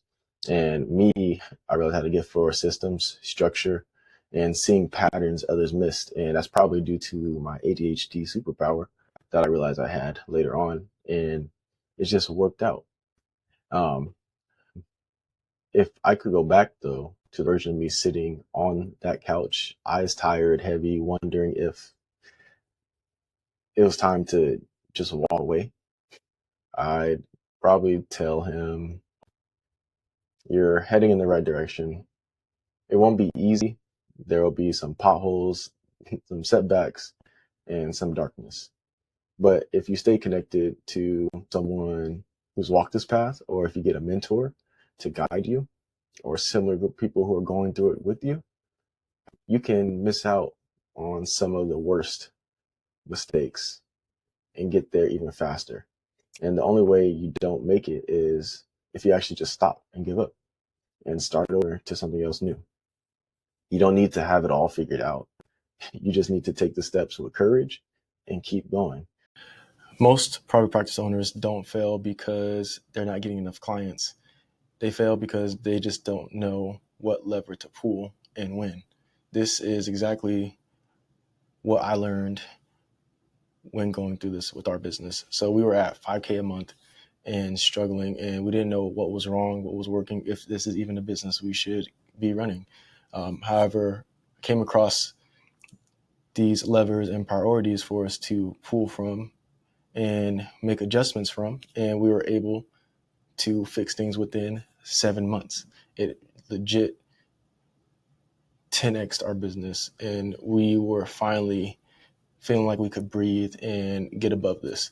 And that's why today I'm going to show you exactly what these levers are. That way you can implement it and hopefully get that same relief instantly in your business. Now, let's pull the lever. Now, this is what it looks like. If you've seen Emperor's New Groove, if you pull that wrong lever, it can be bad. So that's why we want to make sure we choose the right ones.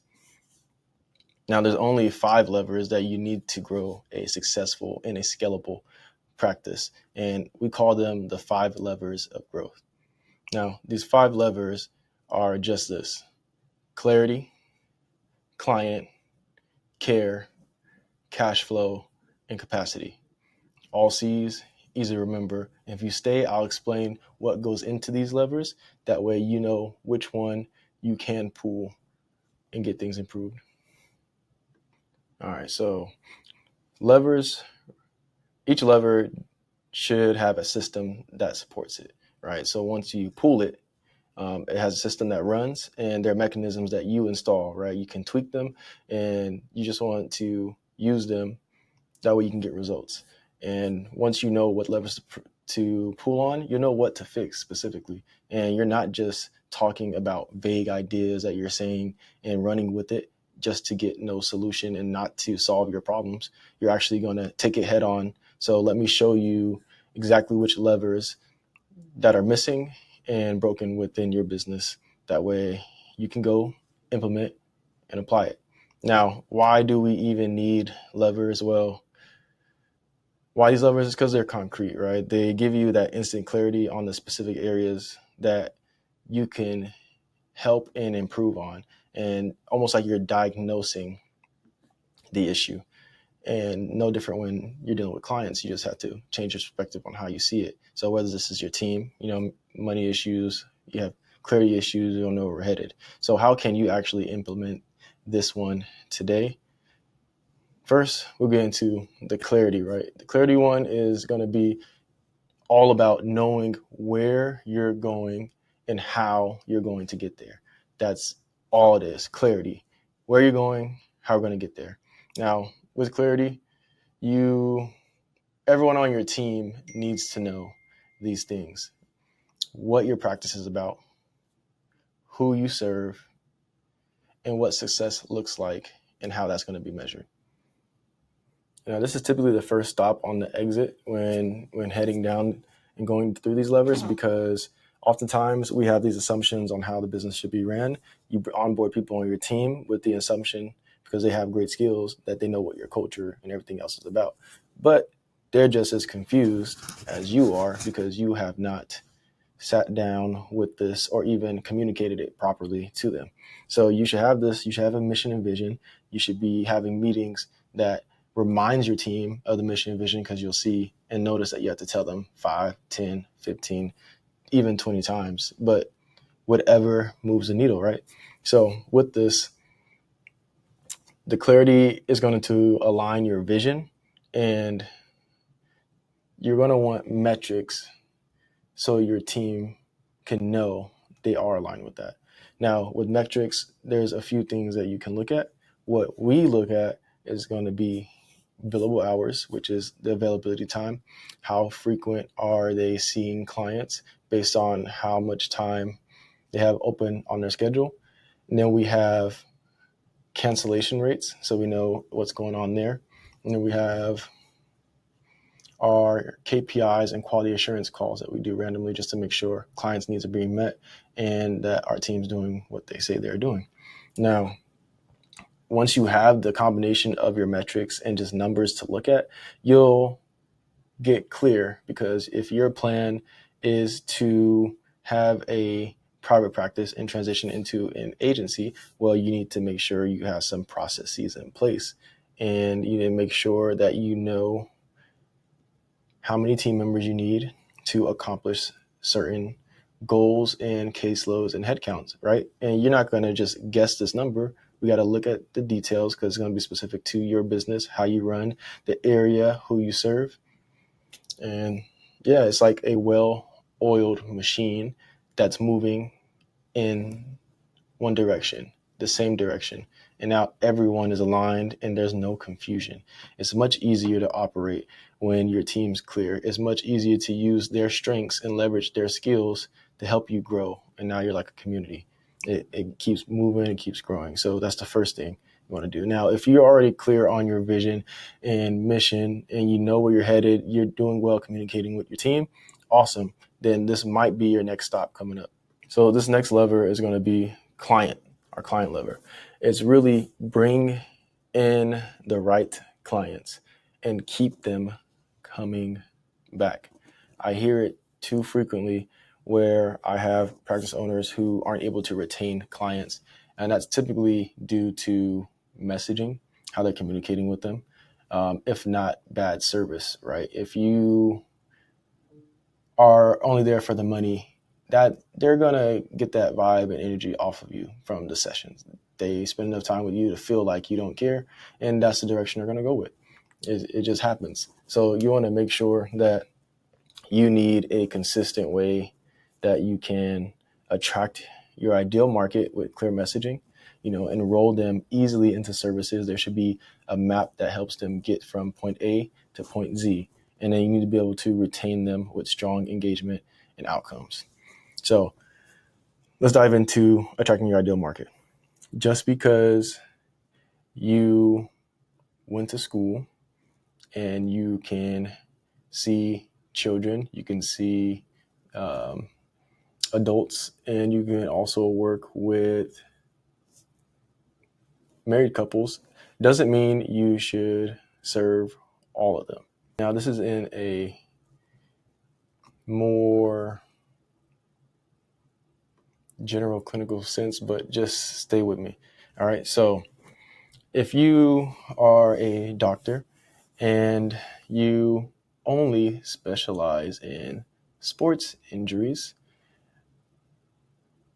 do you think you should deliver someone's child and baby because you're a doctor? No. You have a specialty that you trained under, and that's what you lead with. No different with your marketing and messaging. Your ideal clients is who you get most energy from serving and who you are best at serving, right? Who gets the outcomes from coming to you? What does that demographic look like? We want to know what that is, and you should know what that is for your business. And if you don't know, that might be something you have to figure out, and this is going to be your exit. Also, if they don't have a clear roadmap on how to get services with you and how to continue and not stop, and they're confused, they're going to end up leaving too, because they don't even know what the end looks like, the end result. They don't know what's next after they made a call to see if you had any clinicians available, or after your first intake session and you haven't showed them how long you like to work with them. They don't know what to expect, so they're going to come when they feel like it or just not show up at all. And that's where we see the retaining of client issues, because they're not getting any or feeling like they're getting any growth. Another thing with retaining them, if they're feeling like they're getting growth, it's a great gauge on knowing if you are providing great services or not. Only because we get into this business to serve, right? Upmost firstly, serve clients. But if you have a bad product in general, it's just going to spread word that you have a bad product. And that's what we don't want. We want to actually change people's lives in the best way. And then you can reap the fruits of the reward following that. If you're like, AJ, my marketing and messaging is all good, that is completely fine. Then you're probably need to look at your care lever, right? This is the model and the delivery. You never forget what matters most, and that's going to be helping people heal. So with helping people heal, scaling can't mean that your clients get less attention. It doesn't have to mean that at all. This lever just ensures that your services are delivered in a model that is client-centered. Now that you know what services look like, you communicated them working with you and how long and all that stuff, what they can expect from working with you is clearly communicated. Your services should be aligned with that. If you know how long it typically takes you on average to work with a client experiencing certain symptoms or diagnoses, then you start with that. And every client is different, so it doesn't have to go the same way, copy, paste, repeat, but you should have a foundation at the bare minimum of what you're doing. And so you want to look at the services you're providing. And maybe you're spread thin because you're providing too many types of services within your practice, but you're not performing them at an excellent level. So maybe it's time to scale down and figure out which ones are you best at, because outcomes, you want them to stay strong, right? And excellence is maintained as you grow when you do it this way. You want to not grow fast, right? And have poor systems, poor team, and then everything's just not working out, and no one likes working with you or your practice. You put a bad taste in their mouth. That's what we don't want. We want, if you can provide the best service and outcomes over the long term, you're going to sustain and outlast many of these businesses that you see. And that's just evident in the care that you provide, because care means growth never comes at the cost of quality. All right. Excuse me. That might even be your instance. Maybe you are providing excellent service and you got great reviews, but something is still off and not working. Then what we're going to look at for you, this is going to be your cash flow lever. You want to look at your pricing, revenue, profits, insurance, contracts, all the above, because profit is what makes your business and your mission sustainable. Your numbers must work or your practice becomes a stressful hobby. You don't want a stressful hobby. You could have just worked for someone else if that's what you wanted. But no, you want to build a successful, profitable business. And this lever helps you with just that, because it's going to help you with the prices. So price your services correctly. Now, if you have insurances, this is heavily going to be dependent on your contracts with them. But if you're cash pay, you're just going to look at the numbers, look at the market, and maybe your ideal clients are going to help you figure out that pricing as well. Because now that you know who you serve, you know what they can pay, what they can afford, if you need to go with government insurance and get them on the contract, right? These are just some things you can look at. You also need to track your revenue and, collections, and also your payroll. When you look at how much you're paying, what's going out versus what's coming in, is it even worth it?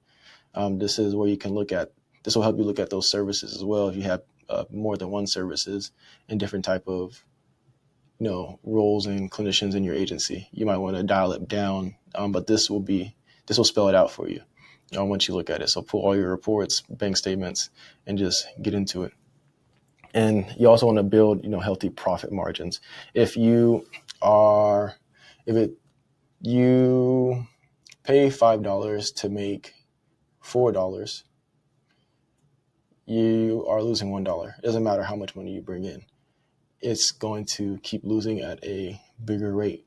So that's why it's important to have those healthy margins in the beginning and to look at it from just the baseline of your costs and expenses. And then another thing is that with cash flow, it ensures that your practice is worth running, because revenue feeds the practice, but that profit is going to fuel the vision. For us, we had to sit down and look at this. We had a cash flow problem. And with these, you'll notice that these happen in seasons. You're going to come through them again. You might be at a different exit that you need to figure these things out. It's not going to be one time only. These levers are just generally seasons that you have to problem solve and put out these fires. Right now, be transparent with you, we are in a cash flow period right now. That's the lever that we're at. And we're solving for that right now and just super focused on that. But it's so much easier once you know what levers to look for and then being able to dive into it.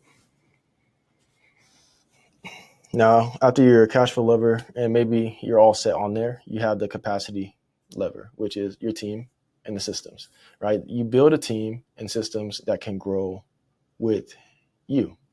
You are the visionary, the CEO, the owner, the entrepreneur. Your vision and your team and your systems are going to all grow with you. You can't be the only one growing. You can't only have other people growing. It has to happen simultaneously for it to sustain. You can't scale if you're the only one doing everything. This lever will help you though, because you can hire the right people at the right time. You don't have to go over budget. You don't have to feel like you can't afford to hire someone. You look at the numbers, you go down the rabbit hole. Once you know what your net profit is for your insurance contracts and the services that you're providing, you'll know exactly what roles to hire for. Now, you want to build smart systems and automations as well. This is just going to buy back your time with these, because stuff that's easily repeatable that you can do copy paste, if you can put in a system and some automations in place, it's going to flow and allow you to focus on what really matters more. And that might be your team members that need some more one-on-one time and some training and coaching. And that might be some clients. You might see some more clients in that end. I like to dial you back. If you are a clinician owner or a therapist owner seeing clients, majority of the clients, I'd like to dial you back because it's harder for you to scale if you're always in sessions. But you can create a replica and copy paste yourself in a sense by hiring the right people who are aligned with your vision, your culture, most importantly. And then with that, what your business is all about, and they can easily replicate you. Now, it's not going to be at the level of you, but that's why you're the entrepreneur and the owner. But you can reach that much more people if you can train them up with the skills that they lack, especially if their culture and their mission is aligned. They won't be building their own atmosphere and environment within your business. And then you want to create a practice that runs smoothly without bottlenecks. I don't want to say without bottlenecks, only because they come up. That's why these levers are here. It's just being able to, how fast you can figure out what lever to pull and what bottleneck you're at and what problem to solve for. is going to be the main thing, is just the speed to being able to do so. But the capacity is going to help you grow without burning out. You have this team, you have the support, and now we're just building the Avengers of your practice. I'm a Marvel nerd, so I had to throw that in there. I love Marvel, DC comics, and superheroes, and I just love the general principles of it. Like, you see people who get powers, who has their superpowers. You as a clinician, you have a purpose or a passion to do something, and you're really good at it, and that's your superpower. And you're gonna come across times where you just need help. You cannot do it on your own, and that is okay. And that's what everything is all about. And scaling and moving to that next level is about, is realizing where you need help, getting a team to do it, because it's about who and not how all the time. And these 5 levers are, I don't know what's going on today with my stuttering, but these 5 levers are here to help you, right? So that way you can implement this and build and scale your practice. Now, go ahead, go back through this if you need to rewatch it. I hope you took some type of notes, but this hopefully helps you grow your practice in a way that you've always envisioned it, and in a way that you can sustain it and actually love growing it and not be burnt out by it. We want to do this without losing your purpose, your team, and most importantly, your purpose. So I hope this helped you out. If you need or know anyone that needs this, please go ahead and share this with them. Let's go ahead and build a practice that works for you and not against you. See you. People is going to solve their burnout. Actuality is you're adding gas to an already lit fire. Now, in early 2023, our practice was doing about 5K a month, negative income producing. And we're constantly chasing fires. We were missing deadlines, and we were relying on people to just figure it out, which never happened. But fast forward 8 months later, we were doing 70K a month, and with less headaches, more clarity, and not because we added more people to the team. It's really because we built smarter systems. Now, fast forward to today, we just hit 180K a month, which is mind-blowing to us. But in this infrastructure playbook, I'm going to walk you through the exact systems and frameworks that we used that took us from winging it to actually running a successful practice. And it runs without me being in the day-to-day. Now, at the end of this, in 20 minutes from now, you'll be able to map out the 3 systems every growing practice needs, start identifying which one is a gap for you in your business, and figure out what's costing you time, money, and your peace of mind. And if you don't have a notebook, down below is going to be a link that you can actually download this entire playbook that I made for you. So you can download it, use it, and go through it. Now let's get into this and figure out your gap. Now, the whole objective of this is so you can grow your business sustainably. Now, you need systems that are going to reduce the chaos, save you time and allow you to focus on what actually matters the most. And that's going to be client care and business strategy, like planning for the future. What's next? You did all that to get to where you are today. So you need to be able to use that energy, that skill, that talent and vision to be able to take the business to the next chapter. Now, this specific section is going to help you install these 3 core systems. They're going to serve as your operational backbone, the spine, right? And when these are in place, you're going to stop reacting and you're going to start actually leading. All right. This playbook is going to break down these 3 things. So first is going to be CEO capacity system. Second, client delivery and retention engine.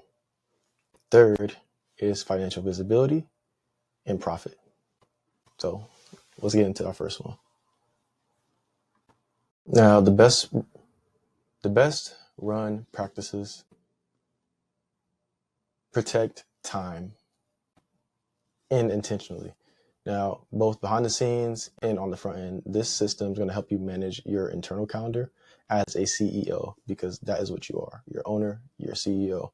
And we're also building a streamlined client booking process. Now, that works for your current model, your team, your energy. The one thing we want to protect most is your energy. Now, for the first one, it's going to be your internal time management. It sounds like I know this, I have time management. Well, let's look at your calendar, because you want to design your week. You don't want your week to control you. You need to start by blocking time for yourself, before your clients do. And when your schedule is reactive, you're going to stay in this survival mode. And if you've ever been in survival mode, and you probably told your clients about being in survival mode, you can't think as clear. You can't operate at your best ability. So we need to make sure you get out of that mode and you start time blocking and map out your ideal week. What does that look like based on your CEO duties specifically? Your client sessions, admin work, personal rhythm, and your self-care. It needs to all be in there. For example, you can say I only take sessions Tuesday through Thursday from 10 a.m. to 3 p.m. Mondays are specifically for strategy, team planning, team meetings, and Fridays are my self-care days. So I don't let my team message me on my self-care days on Fridays, because that's the time to myself, and I can think clearly and plan out what I need to go over in our following meeting, things like that. Whatever those are to you needs to just hold true. Once that's set, you need to set up some calendar guardrails and maybe some automation in place to help you out. This is how you can, scale and multiply without you doing everything. You can use calendar tools like Google Calendar. We use Simple Practice in ours. So we implement Google Calendar with Simple Practice. You can also use Calendly, Acuity, all those things. There's different tools out there for you to use. But basically, it's going to enforce boundaries and avoid you from overbooking yourself in your schedule. Now, with Simple Practice, this helps us not overbook and everything seen seamlessly. So from scheduling, it helps it easier view. And you're going to set rules that are going to align with your availability, your cancellation policy, and your workflows. It needs to be in the rhythm of you, not what everyone else is doing and what's seen as normal. It's 2025, about to be 2026. And normal is going to change by definition of the business owner and the business itself, and how they decide to operate. Example, so schedulers can only schedule clients in open slots within a 24-hour notice, or clients get auto reminders via text and email. In our practice, with Simple Practice, we send reminders 48 hours to get an email, 24 hours to you get a text. You get notified at least 2 to 3 times, and that actually reduces client retention. There's a little bonus there, but have that in place. Once that's set in stone, we can get to our third thing, which is going to be client scheduling options. You're going to choose your model if you haven't already. Now, you want to define how clients actually get onto your calendar. Your option should be, should reflect your size, the tech comfort you have and the desired workload that you want. So you're going to pick the right method or blend based on your current phase of business. Now, these are the 3 types of booking models or scheduling models. Self-booking, of course, when your clients can just use the online portal and they can choose slots that you made available to them by practitioner or by the practice itself. Now, it's great for being solo, and it's great for being a small practice. So maybe you have a team size under 10, no more than 7, I want to say, clinicians, no more than 10 clinicians. Unless you're in a group practice, then this works out perfectly. Allow them to choose their slots, set up the guardrails on when you like them to work when working within your business and collaboratively with your practice, and have those set in stone. And you have to have clear boundaries, though, with this one. It's really great, but make sure those boundaries are set. Make sure communication is clear with your team and the expectations there. That's the only thing. Now, if that doesn't work for you, you can always get an admin scheduler or a VA to handle your bookings. We have an admin on site. Actually, my beautiful wife is the admin and has helped us build these processes. But it's someone that's going to manage the calendar and the client communication. It's really great for group practices, or if you have a bigger practice, you went from small to big, over 10 team size, right? And it's extremely easy because you have someone who is going to go ahead and be the lifeline of your business, of the clients, and getting them to you, right? They start somewhere and they get to you somewhere. Now, with that, you're going to need standard operating procedures created and good leadership skills, because they're not going to be able to do things at your level, and you might have unrealistic expectations, but there's always room for growth for this person or anyone on your team. And so we want to make sure you're properly managing that, and that you make everything trainable to learn. And if that doesn't work, you can do the clinician controlled booking, which is you schedule clients directly yourself. You can have your team schedule clients themselves. We do a mix depending on the type of services and the roles that we have. If we have BHTs, they're going to control your schedule. That's how we operate. It's easier. They're always in the field. They're going to homes. They control their schedules. We set a minimum of caseload and hours necessary to work during the week, and it works out. Now, you schedule clients directly yourself, but it keeps personal control and flexibility. You're doing less micromanaging. I can say that. But it can become overwhelming if it's not structured. If you say you control your schedule and run like we did, you're going to be PO'd, disappointed, frustrated, because you didn't spell out for them what that looks like, what does success look like when controlling your own schedule. So that's just some fair warnings. Now, if that's not the gap that you're experiencing, and then this might be the one for you. So the next thing is going to be client delivery and the retention engine. Now, this is going to be a smooth client experience. All right. And that does not happen by accident. This is intentionally created.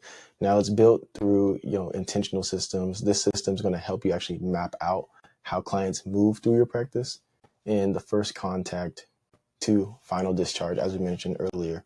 Now, you're going to make your business more efficient, professional, and it's actually scalable.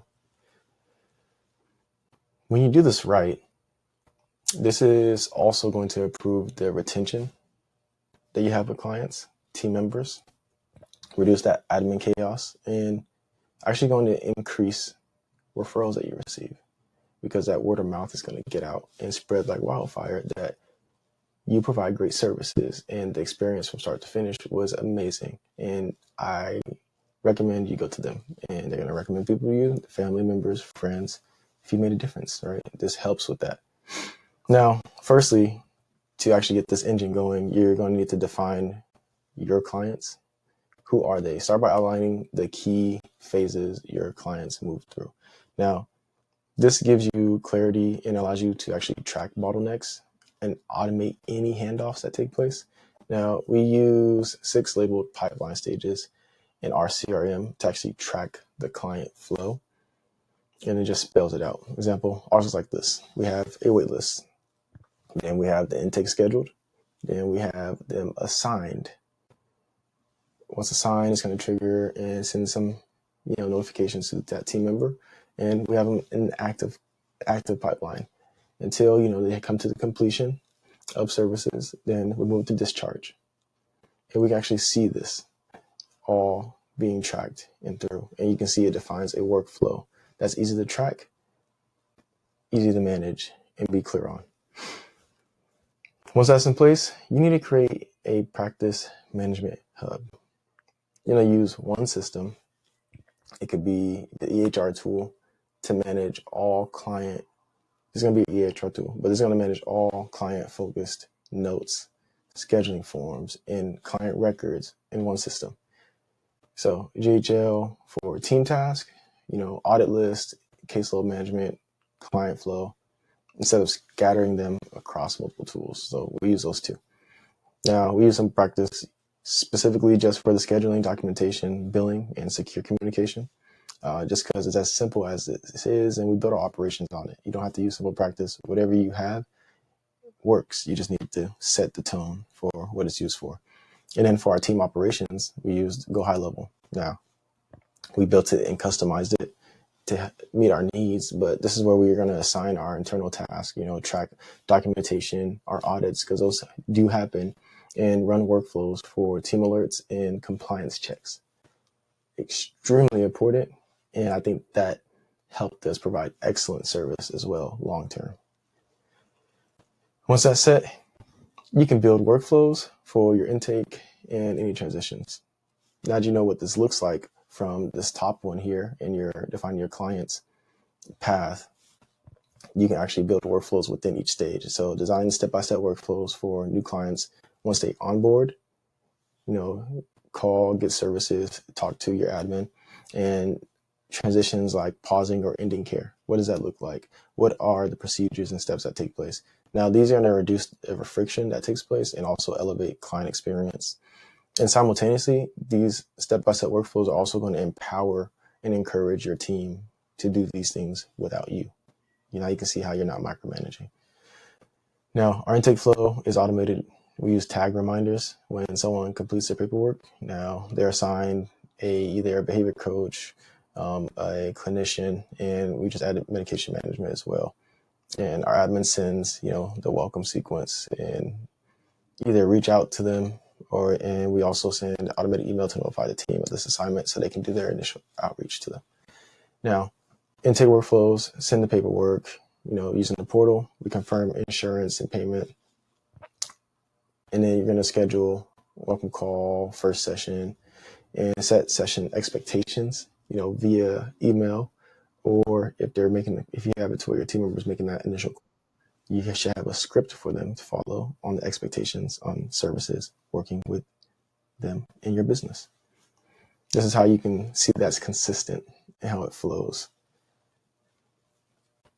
So I had to take a little pause there because we're going through this and I'm having a good time. And I hope this is helping you. And if those weren't your gaps, don't worry. This third system is going to be for you in Profit Engine. It is what's needed for a healthy practice because, it requires more than full calendars. You need financial clarity. Now, this system helps you build reliable revenue engine by organizing how money flows in, how it's tracked, and how you're going to follow up on what's owed. Now, when done right, your billing becomes consistent, your team gets paid on time, and you make confident business decisions. And it's based on real data and not just vibes. All right. First one, you're going to set up that weekly billing rhythm. You need to choose a consistent billing day or flow to avoid backlogs and missed revenue. This keeps cash flow predictable and it's going to reduce stress during payroll and monthly reviews.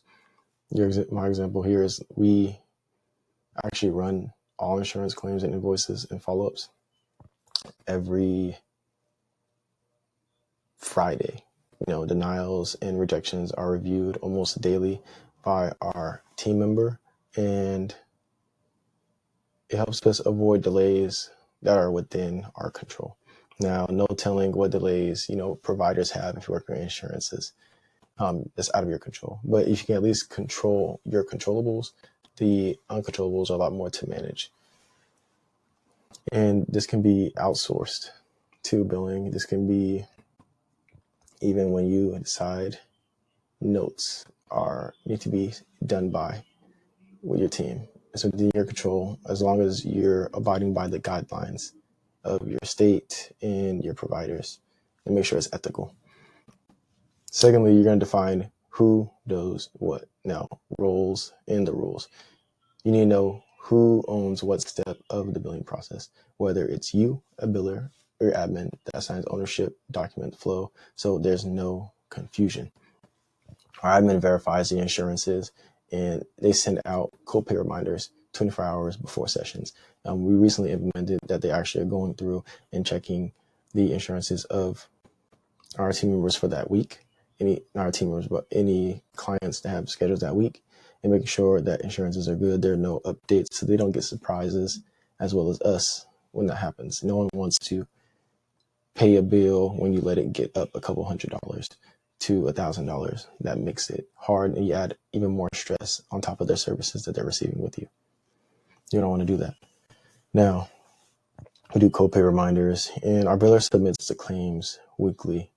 And I do monthly checks on claim reports, and that way we're making sure we're managing it. It's just a quick report, and he actually took that over recently. So super easy once you create that flow there and define who does what.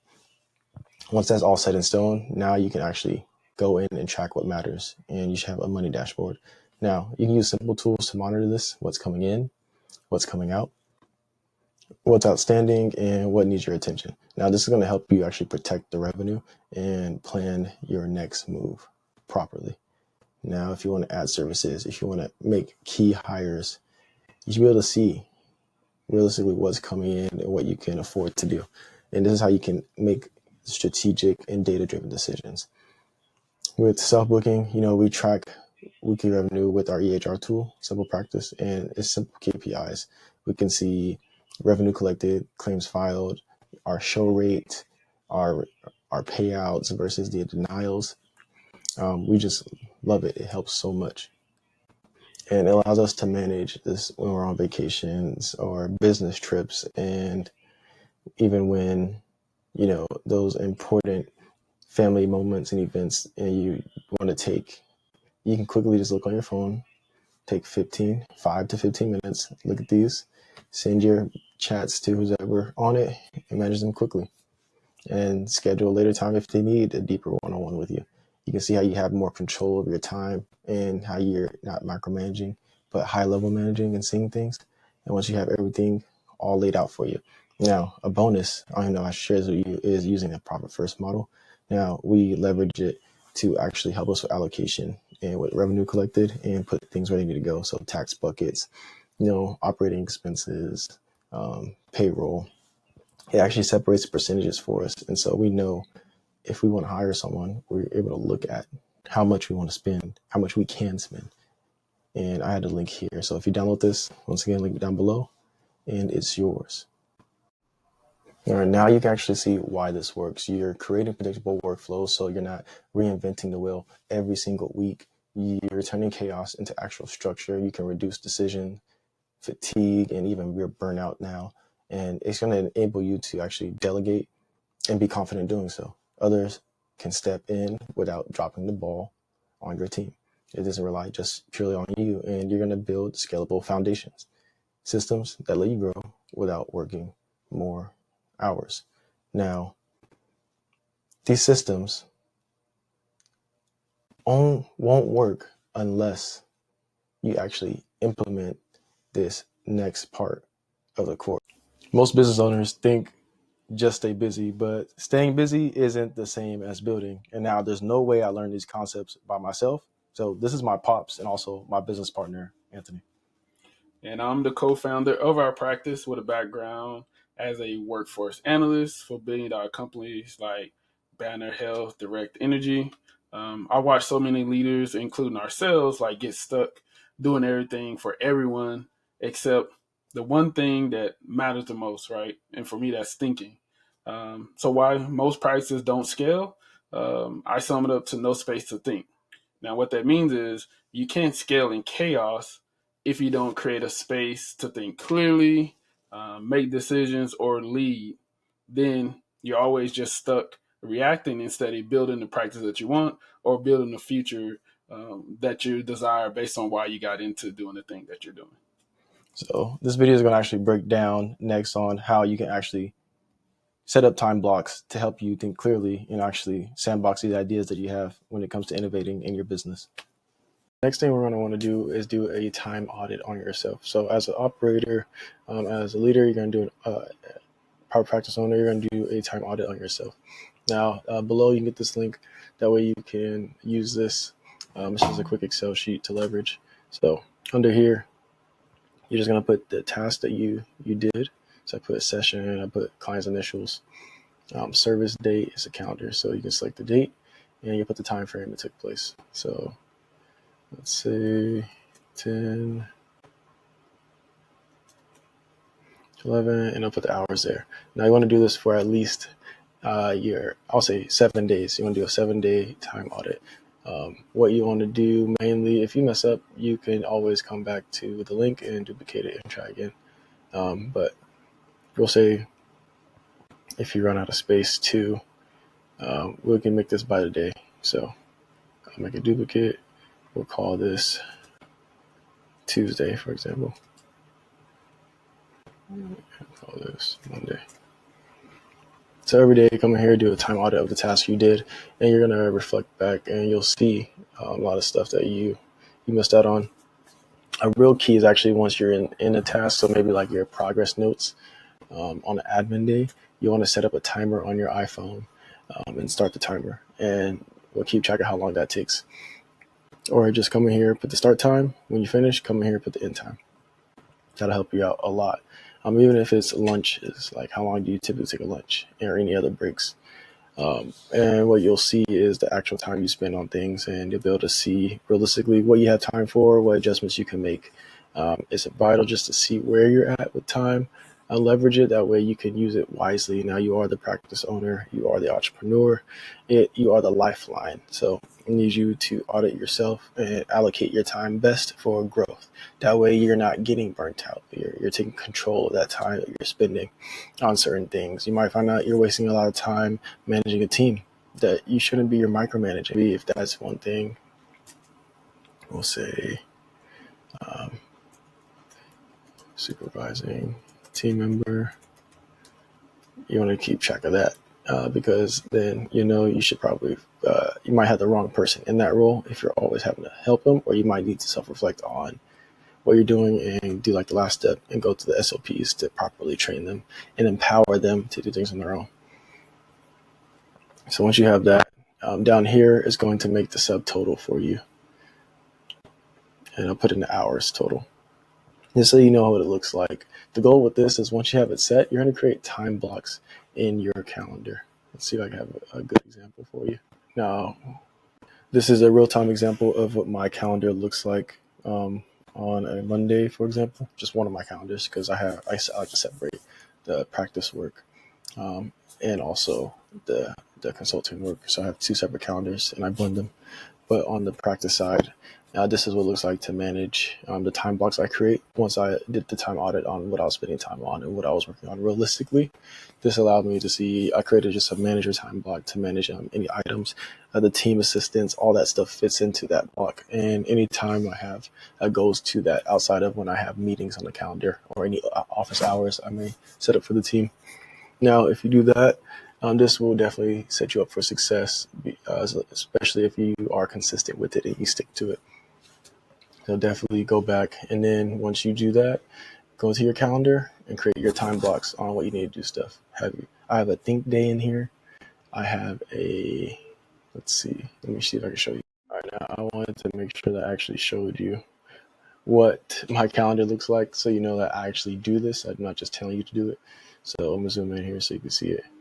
So I had to block out some stuff because some things I just can't share. But this is how I prioritize myself. I do my self-care. And I'm taking my kids to school. I just love doing that. That's just one thing I value, being able to see them off. And then I have time blocks throughout my day for certain tasks.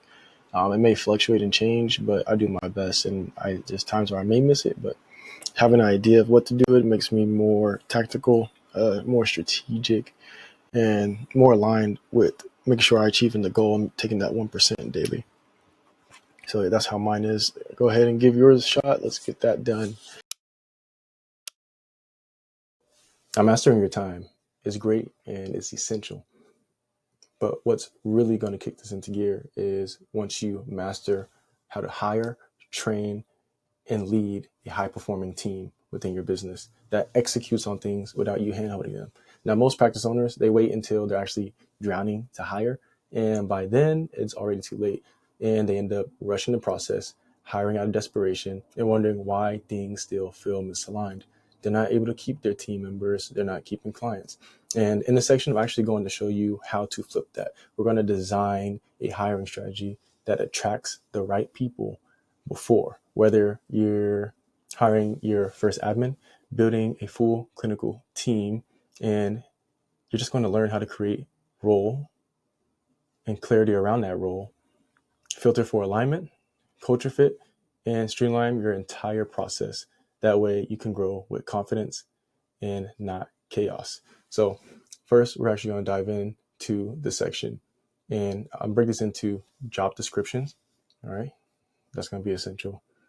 And then your hiring funnel, looking at full-time W-2 versus contractors and outsourcing to agencies, and then onboarding your team effectively.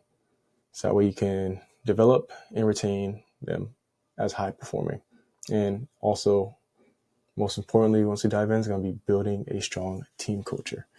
This is how you make sure everyone's aligned long-term and consistently. Now let's go into this description, our first section. Now in this stage, what we want to do is streamline the hiring process, and starting with the job description. You know, a solid job description isn't just a list of tasks. It's going to be a magnet for the right talent. You are selling yourself and your business and what you're all about to potential prospects. And if you're not crystal clear on that and what you need, you're going to attract people who aren't the right fit. And this is actually going to help you write a clear, compelling, and effective job description by breaking this down and including why it matters and how to make it stand out. And then you'll get a section by section breakdown.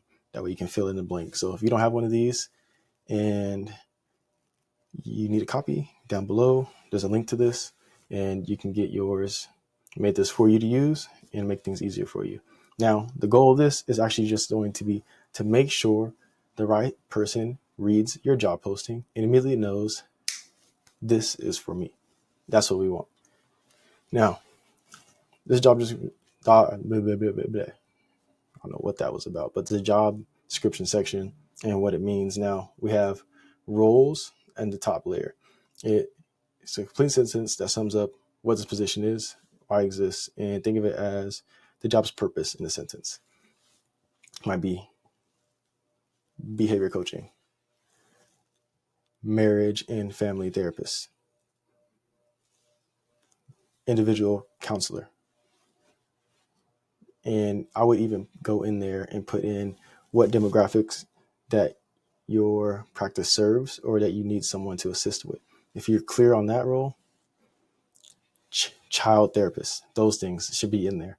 So you align with people who actually want to work with them, work with children. And they'll click in and look at it. Next, you need to have your responsibilities. You need to be clear, direct, no fluff here. This is what this person is actually going to do day to day. This is going to help you and help them actually visualize the role and understand what is expected of them. You just list these out in bullet points. After that, you need to get into your requirements, your non-negotiables, skills, experience, education, traits. Someone must have to be successful in this role and keep focused on what truly matters. One example is we work with a lot of children in our own practice, and you need a fingerprint clearance card. Teachers are required to have one here in Arizona, and so people with children need to have one. And to work with us, you need to have one. It's minimum. We put that in there. Now that you have your requirements all dialed in, let's talk about results. What success looks like in this role instead of just listing tasks. This section defines actually what the outcome should be as far as in your practice. What is the goal? What is that mission? What do you expect them to do? And after that, you're going to get into the availability. The days and times you're going to expect them to work. Be upfront about the schedule expectations to avoid misalignment later on.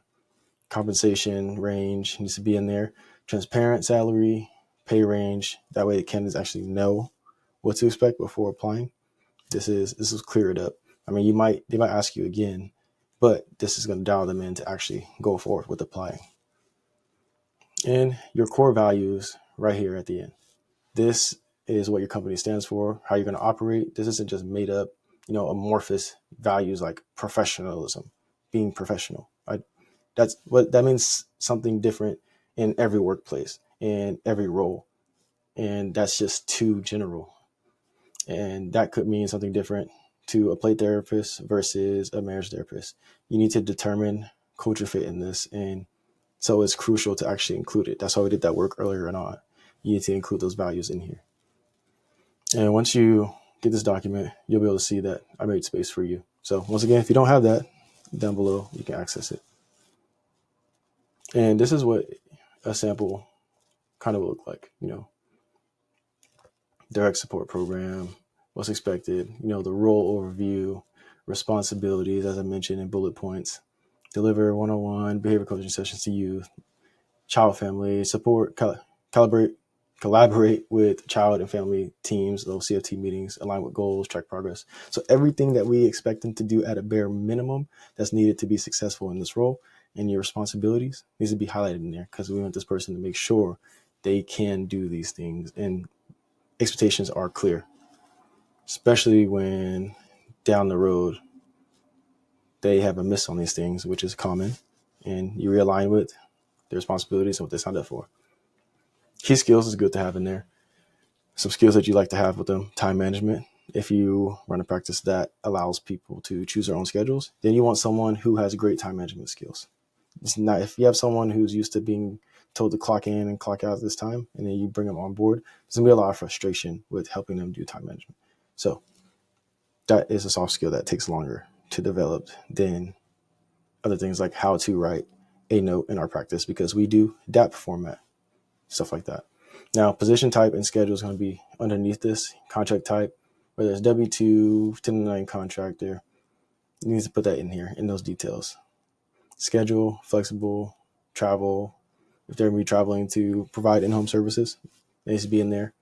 And then you're going to have your requirements. Boom, just like I mentioned earlier, fingerprint clearance card, and some other, amongst other things. So it's all clear, it's outlined, and they know what they're signing themselves up for. Now, this doesn't completely get you rid of any and all bad apples and people who clearly aren't aligned with this job posting and job description that you have, but it's going to dial it in to where you have a more or a higher success rate when it comes to finding candidates that you would like to work with and onboard. Now in here, results, KPIs, and success metrics needs to be in here, because they need to see, how can I be successful in this role? Can I even meet these? Do I show strong openness to feedback and commitment? Do I have a growth mindset? Or maybe I don't feel like maintaining consistent hours. I want to work when I feel like it. More power to you, but that doesn't work here. So stuff like that. And then communication, expectations, and availability. There's just some extra stuff you can put in there.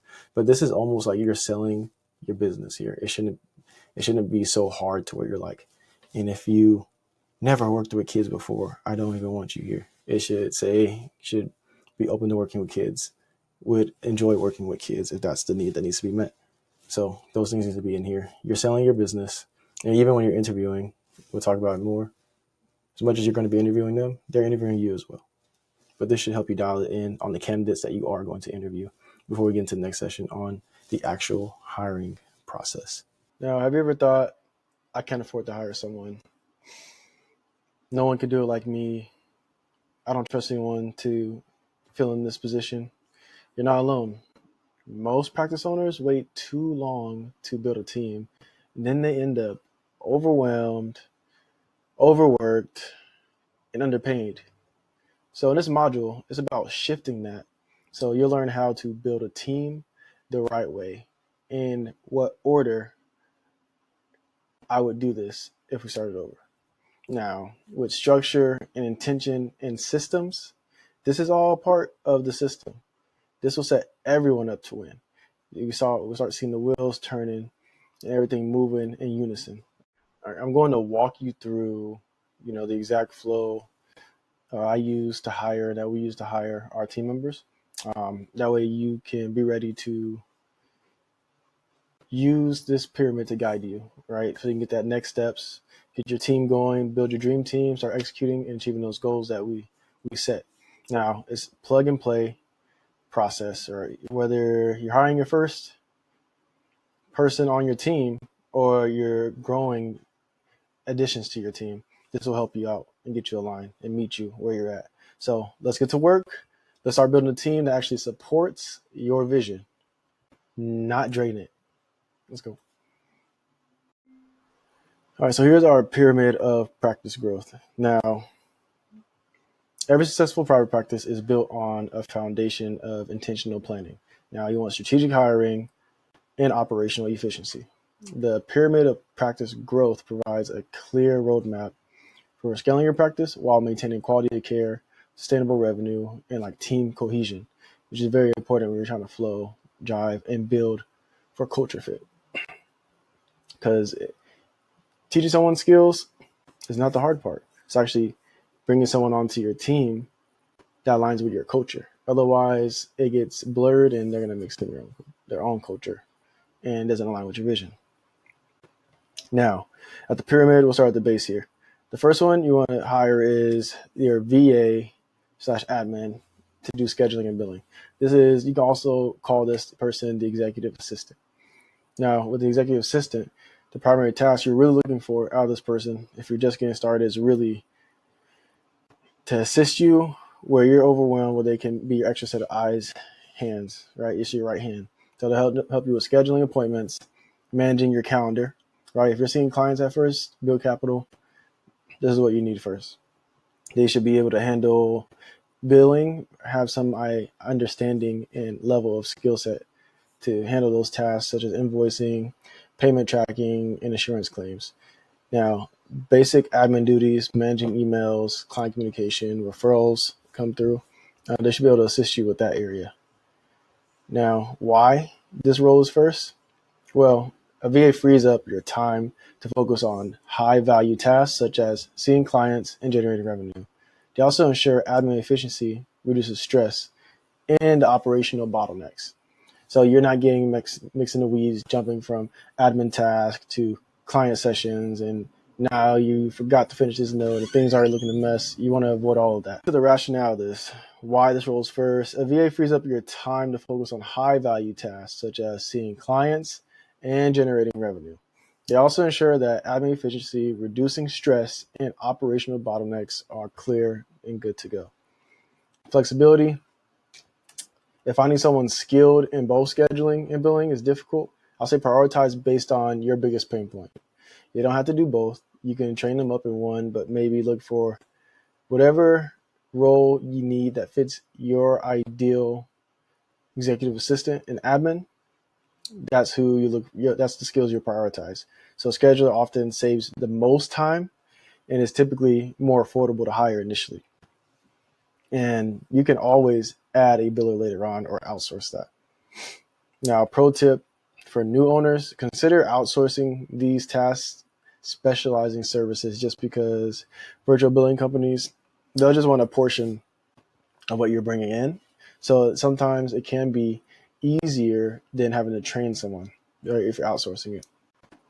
My wife actually started with handling the scheduling side of things. We didn't know what that looked like or even how to train her up into it, but she actually built it out for us. So it's been great, and we've been working on it and improving it as we go on. Now, you can always hire in-house, but it feels overwhelming at this stage because you might not be ready to train someone, right? It might be easier to outsource it. But if you feel you can handle it, I think you'll reap the most return long term as far as hiring someone. Now, the second hire that we want to get into is right here, clinician at a similar level. Why a clinician at a similar level? Because they can handle your workload and help you with the clients. Let's break it down. Scaling revenue. So hiring a clinician expands your capacity to take on more clients without overextending yourself. Strategic collaboration, which allows for you to specialize within the practice. So dividing client types, such as individuals and couples. Maybe area that you're not so great at servicing, when we did your ideal client, maybe they can take that on if you have those clients coming in. If not, maybe they are aligned with your clientele and they can see them. So you have to do some deciding there. Now, pro tip, when you're a new owner, look for the clinician with similar values and work ethic to ensure smooth integration into your practice and culture, because those lines can get blurred. One clinician might have a specific way and viewpoint of doing things, which opposes your way of doing things. However, this is your practice, so it needs to be cohesive. It needs to align with your vision. That culture needs to fit. And ultimately, you both can leverage and grow off of each other and build upon each other's skills. All right, now, our third hire is a specialized VA. Now, this is to add on from the scheduling or billing side, whichever one you chose here. You want to get a specialized one to add on. Now, if you lucked out and found someone that can do both, That's a blessing. Now you want to divide that out. That way they can both have someone focus on scheduling and someone focus on billing. Now, with this third hire, taking over specialized tasks in billing and scheduling depends on your current demand in the practice when you're at that level. So supporting the first VA to maintain operational efficiency as client volume increases. So they're going to start working as a team collaboratively, and you see things moving. Some weight can lift off your shoulders. You can focus on the main functions that help you grow the business and move the needle. So the rationale here is handling growth. As your practice grows, the first VA might get overwhelmed, and a second one that specializes ensures continuity in the operation. So without overburdening your team. Now, operational redundancy, prevent disruptions in case of absenteeism or increase the workload. Only human, they will miss, they will be sick, they may not show up. These things happen, they should be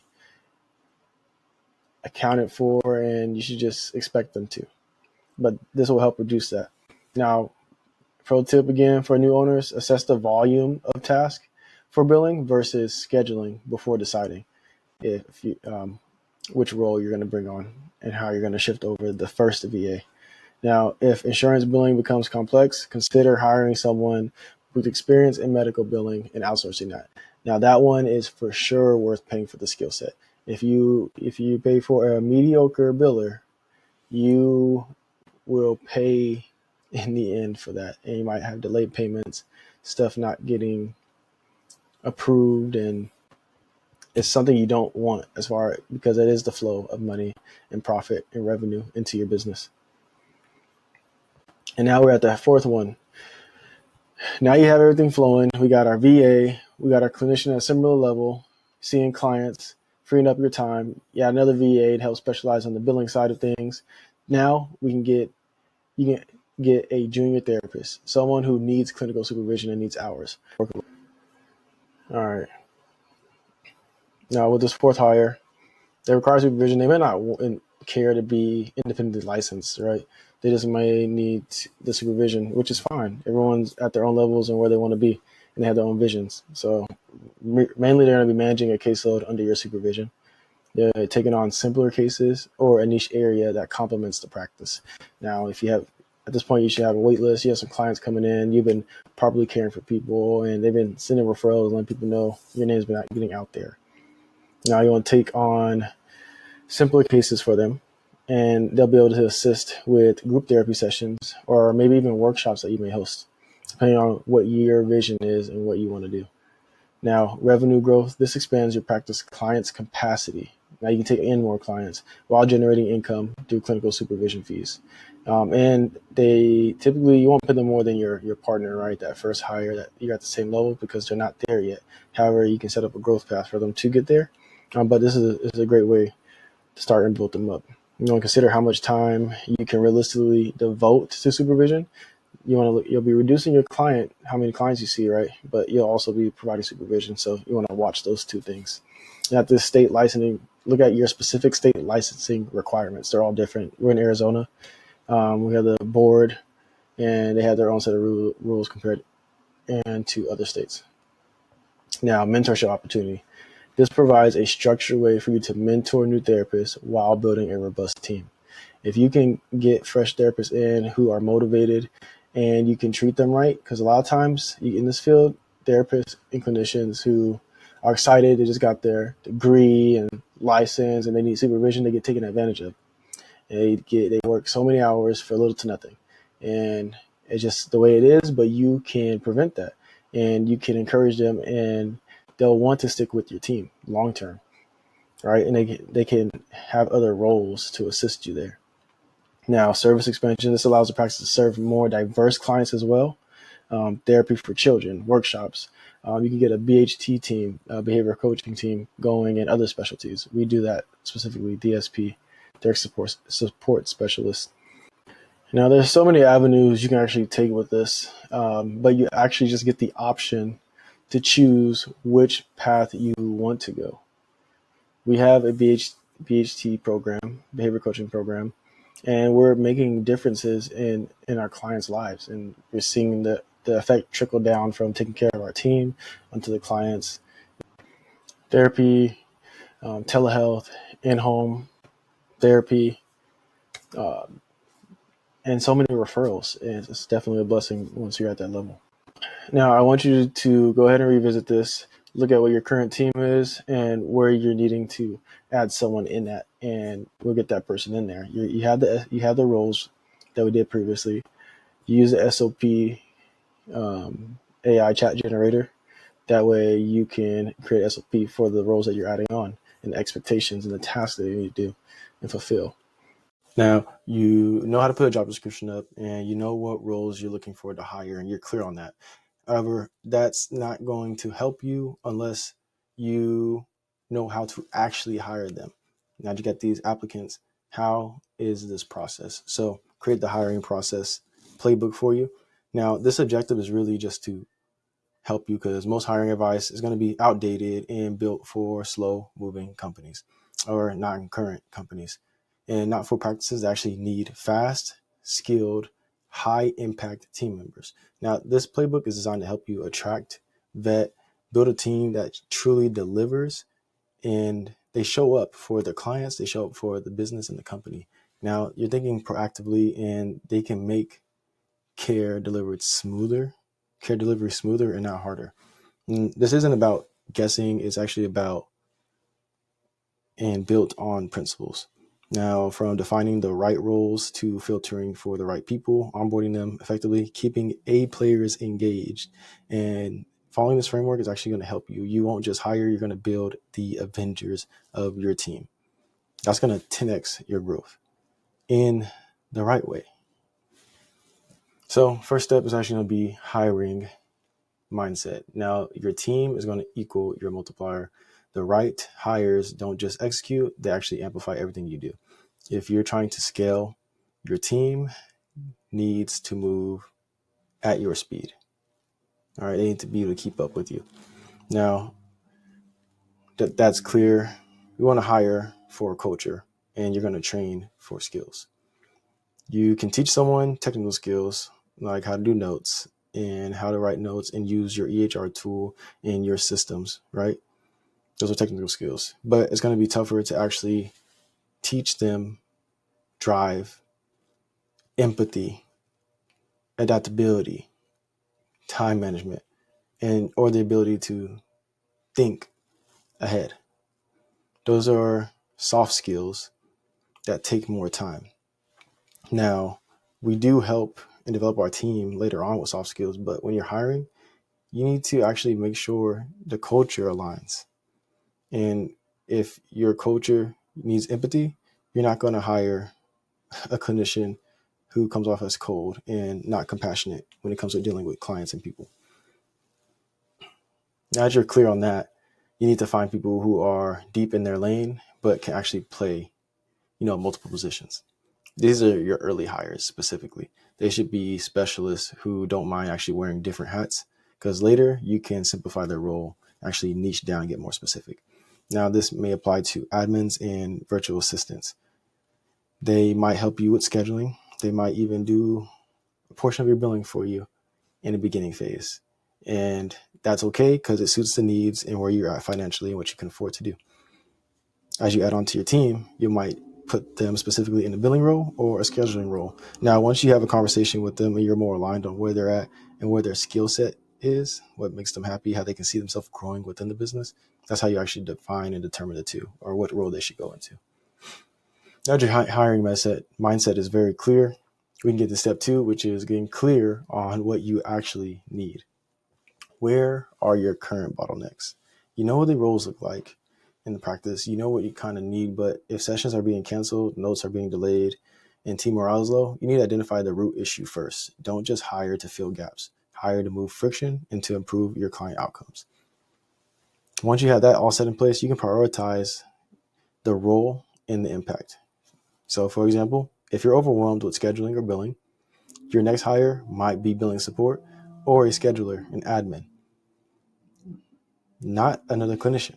Like, why would you do that to yourself? You're adding more to your burnout and stress.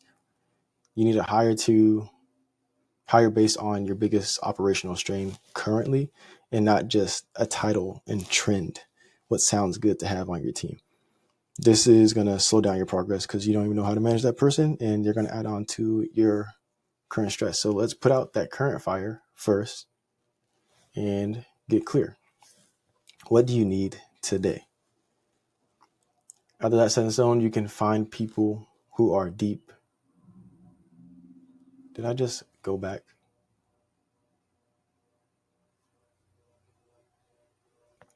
Oh no, I didn't go back. I added it again because it's crucial. Now, it's the same thing as earlier in step 1, but you just need people who can wear both hats in this role as well. So if you need a clinician on your team, and that's what you determine based on, the impact and needs, who sees clients, but also you need help supervising your team, you're probably going to hire someone who has similar licensure as you, who has experience with leading people, and add them onto your team. This is exactly what we did in our practice, and it turned out to work for the best. She enjoys what she does. She's great at working with the team, and the team, as a result, actually loves the support that they're getting. It just trickles down, and then that trickles down to their clients that they're working with. And it allows for a lot of growth, right? Now, once that's all clear, let's get into the actual hiring process here. Every hire should actually go through this exact process, and you don't want to skip no matter what, even if you know them, even if they're a referral, which are the best hires in my opinion, as long as they're coming from a reputable team member. Now, every hire should go through these steps before they actually join. So you define the role clarity. Are they supporting care? Are they managing schedules? Are they providing direct services? What does success look like in that first 90 days with them in that role? That should be written out on a document and clear on when they actually onboard. Now, if you can't describe their role in a sentence, it's not clear enough to hire for. That's just a rule of thumb.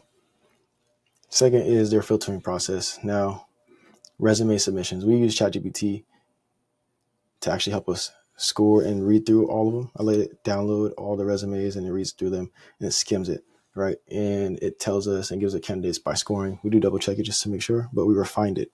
And so once it learned, we were able to do this, and it shortens that time frame.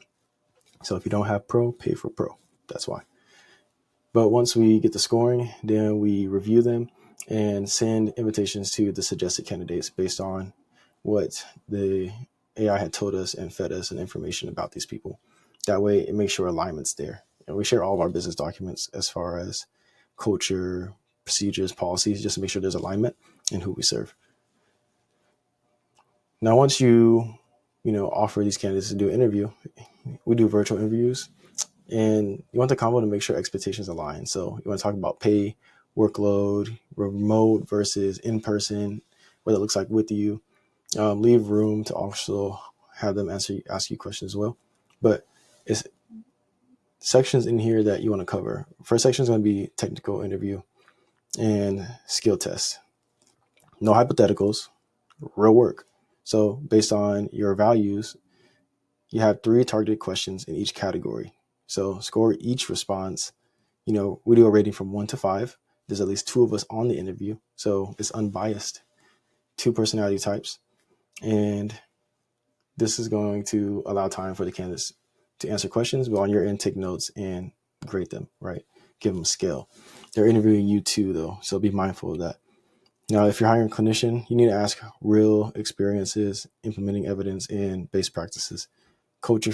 So you need to ask them what they do in the situation or dealing with a certain type of client demographic. We need to be clear on that. Now, culture fit interview. Now, in the section of culture fit, you need to ask 3 target questions about each value that you have. We already wrote those down, so you're going to readjust those values. You can ask AI to help you figure out questions that align with these values, that way you can gauge them. And you're going to have them, they're going to share some details with you, and you're going to give them that rating. And that's how you're going to make sure there's a culture fit. You need to share details about the role, team culture, expectations, focus on value alignment, problem solving, and dependability. Now, we value character, competence, and commitment. So you would have a question that gauges character, a question that gauges competence, and a question that gauges commitment. And you're going to rate them on those 3. Do they meet that culture of your business? And I'm not just talking about, I think it gets blurred when we talk about race. I'm not talking about race. We're talking about the culture of your business. and the character traits. That's what we mean culture. What character traits, what aspects of a person.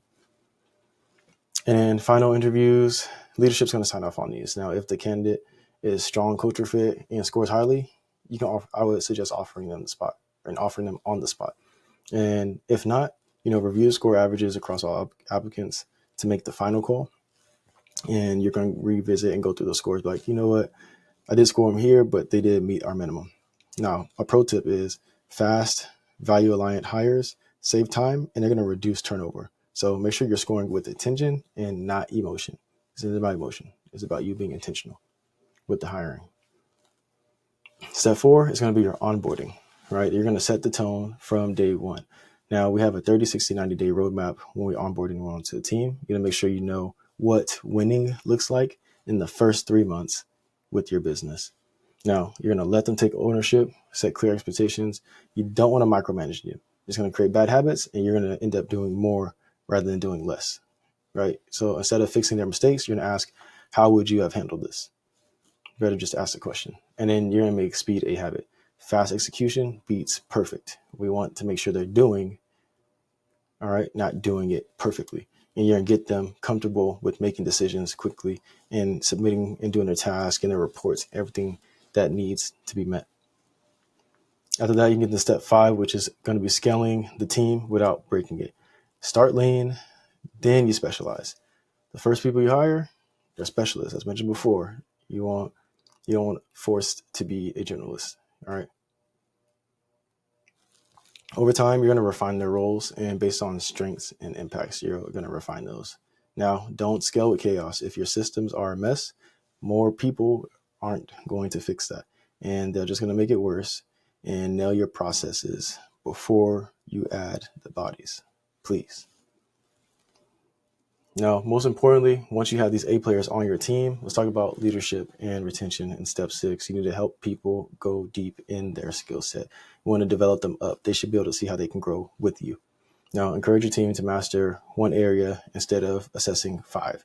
If there's 5 things they need to work on, probably need to focus on the one that's most important and create an environment where they want to actually stay and work on those things. And you'll focus on those things for a minimum 30 days. Engage it for 90 days. Give them up to 90 days to improve it if it's essential. And A players won't stick around if they're not growing. So that's why you give them time and you look at those soft skills to help them develop. They're going to get bored. You don't want them to get bored. You want them to see how they fit into the company, into the role, how they can grow with you. And most importantly, let's keep it fun. Experiment, do team connection meetings. We do quarterly all hands meetings with our team so everyone can meet each other, have little activities in between. We do supervisions, of course, with those who aren't individually licensed. So we have group supervisions so everyone can collaborate because, they're always working with clients. So it's nice to have your team collaboration. And so we do one-on-ones as well. But let people share, weird ideas and practices, and, the best services come from teams that actually enjoy and love what they do. It's just going to bleed out of them. And remember, hiring isn't about filling roles. It's about building momentum, solving problems. And a great team doesn't just execute your vision, they actually push it forward. So follow this and you'll build a squad that can scale your brand and your business right away. Now, let's go find your Avengers, aka those A players. And yes, it's important to get A players and keep them. But when you're onboarding them, it's really important to know if you should have them as a W-2 contractor or employee, or if you should even reach out to an outsourced agency. So we'll cover that next. Now, often clients come to us and they ask, should I go with a W-2 employee full time? Do I need to hire a contractor first? Or do I need to reach out to an agency and hire them first? What is the right step? And there's never a cookie cutter answer, and there's never a one size fits all situation. It's more of a Cinderella and a glass slipper situation, because what we do know is the best hiring option is going to be based on your specific business needs and vision and the workload that's going to be needed, and also the budget that you have to actually invest in this new team member, right? And what are the required expertise you need specifically? So we're going to go through the decision making. Don't need to spend too much time on this. I did create a checklist for you to make it easier. You can link down below that we can get access to it. But most importantly, you need to look into the ethical and state guidelines right? Because every state operates differently. They have different rules, and you need to look at that level. That way, you make sure that you are doing things ethically and nothing that's going to risk getting your business shut down. All right. So I'll share my screen so you can see the checklist here. So this is basically a formula. You're going to, in each box, you're going to put 1 to 5 for every part of this criteria here. And 1's being the least, not so important, 5 being is critical. Now that total score for each column is going to give you, highest priority to lowest as far as what you should do. So it should make the decision even easier for you as far as, calculating that. Now let's go through this. So in the criteria, we have ongoing and long-term needs. So is this something you're going to need in your team for the long haul, for it to operate and to reach those goals? Is it a temporary role? And full-time, is it important? Contractor, is it important? Is it critical? Agency, is that important? You just got to make those decisions. Requires a niche expertise, meaning it's a very specific, maybe a specific service you're offering, a specific type of licensed therapist you're adding onto the team. Maybe a psych doctor is who you're adding onto your practice. And for those specific expertise, do you need them to be full-time? Do you just need them contracted out, or can you outsource? Some of these aren't going to have agencies anyway, so you don't have to always just do that one. It might just be a 0 or 1, but go through these. You're going to look at the flexibility needed. Like, do they need to be flexible? Do they need to be able to supervise your team and see clients, or can they just focus on one thing? How flexible does it need to be in your operations? Typically, when you're first starting out and you're a smaller business and your first couple of team members, they're going to be really flexible with you. That way, they have the option to grow in other places, and they'll be able to help you in other ways you didn't even see. Oftentimes that'll happen because they have these strengths that you learn that they have, and these skills and other things that they are passionate about that they can add to your team. Now, budget for salary and benefits.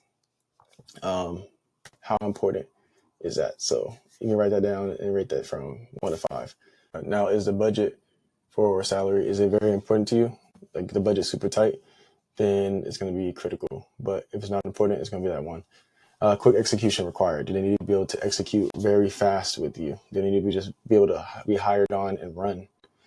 Full-time, contractor, agency. Decide 1 to 5. Now, company culture integration. How important is company culture for this role? We're going to rate that 1 to 5. Long-term team members, typically going to be that 5, right? You want them on board, full-time team. And personally, I don't even like to sacrifice culture whatsoever, not even for $1, unless it's maybe billing. If it's billing and you're outsourcing that to an agency, then they're going to have their own team culture. You're not really running the team. You can easily just outsource that, right? And they have their own team and stuff. But when it comes to providing services and your name's on the services, you have a certain type of way, a certain type of execution and excellence that you abide by, then that's important. Now, scalability needed. Does this role need to scale?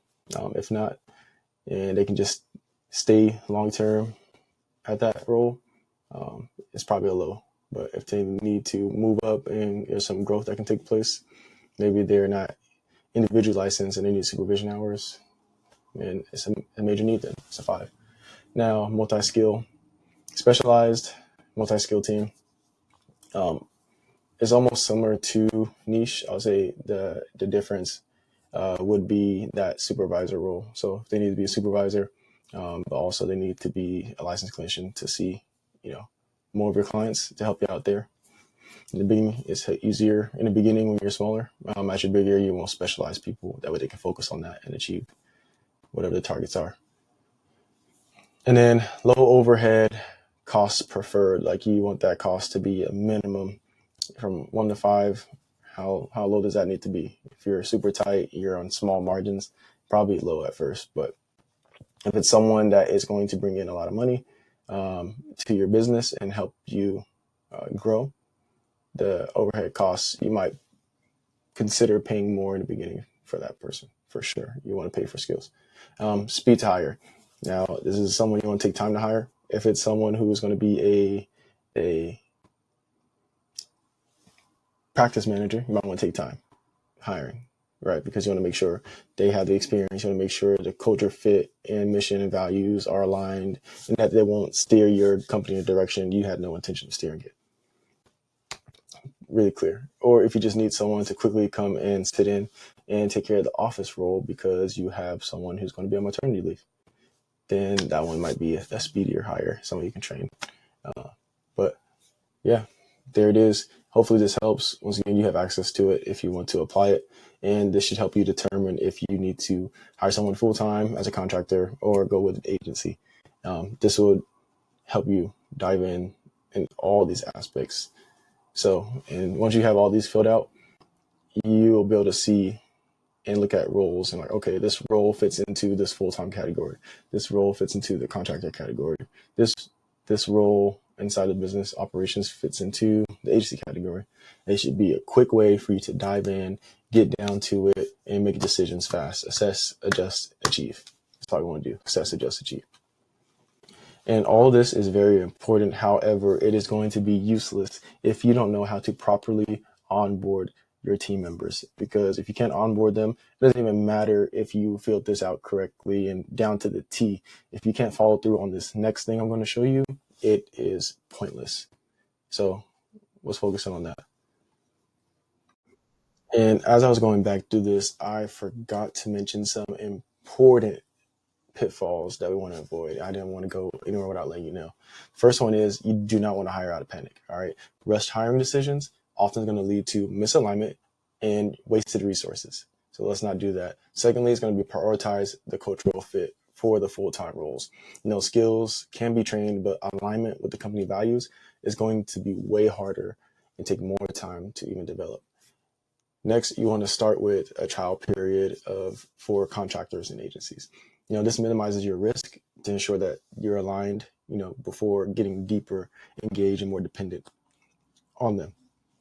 And finally, regularly reassess the needs. Your business is going to grow, it's going to evolve, it's going to change. Many business owners go through the process of hiring someone on their team who are key players, excellent at what they do, and actually care, and they set them up for failure. Now, I know that's not you, that's why you're here, and I know that's not your intention. But without a clear onboarding process, it makes it hard for your team member and staff to succeed. Now, having an onboarding plan actually sets a new employee up, a new staff member up to be extremely successful by giving them a clear roadmap on what to focus on. Now, you want to integrate them into your team seamlessly, no different than tools or you using your iPhone and getting a Mac, how those integrate, and you can just airdrop to your Mac, or you can just copy and paste into your phone, or your AirPods will connect to your headphones or to your iPhone Apple device. This is seamless, and we want the same thing within the business, that connectivity part. That way they know what success looks like at each stage of working with you. And this worksheet I created actually going to help you structure this and have an effective plan to ensure that your new hires actually gain momentum and quickly, right? So I call it the 30, 60, 90-day plan. We use this in our business for everyone that we onboard. And the idea here, you want to be slow to hire and quick to fire. Now, within that principle, you should have a great layout for them to succeed though. Now, if you're firing them quickly, but you didn't do your job on helping them learn and figure out how to best contribute, that is on you. But that's why we create this. So 30, 60, 90-day framework.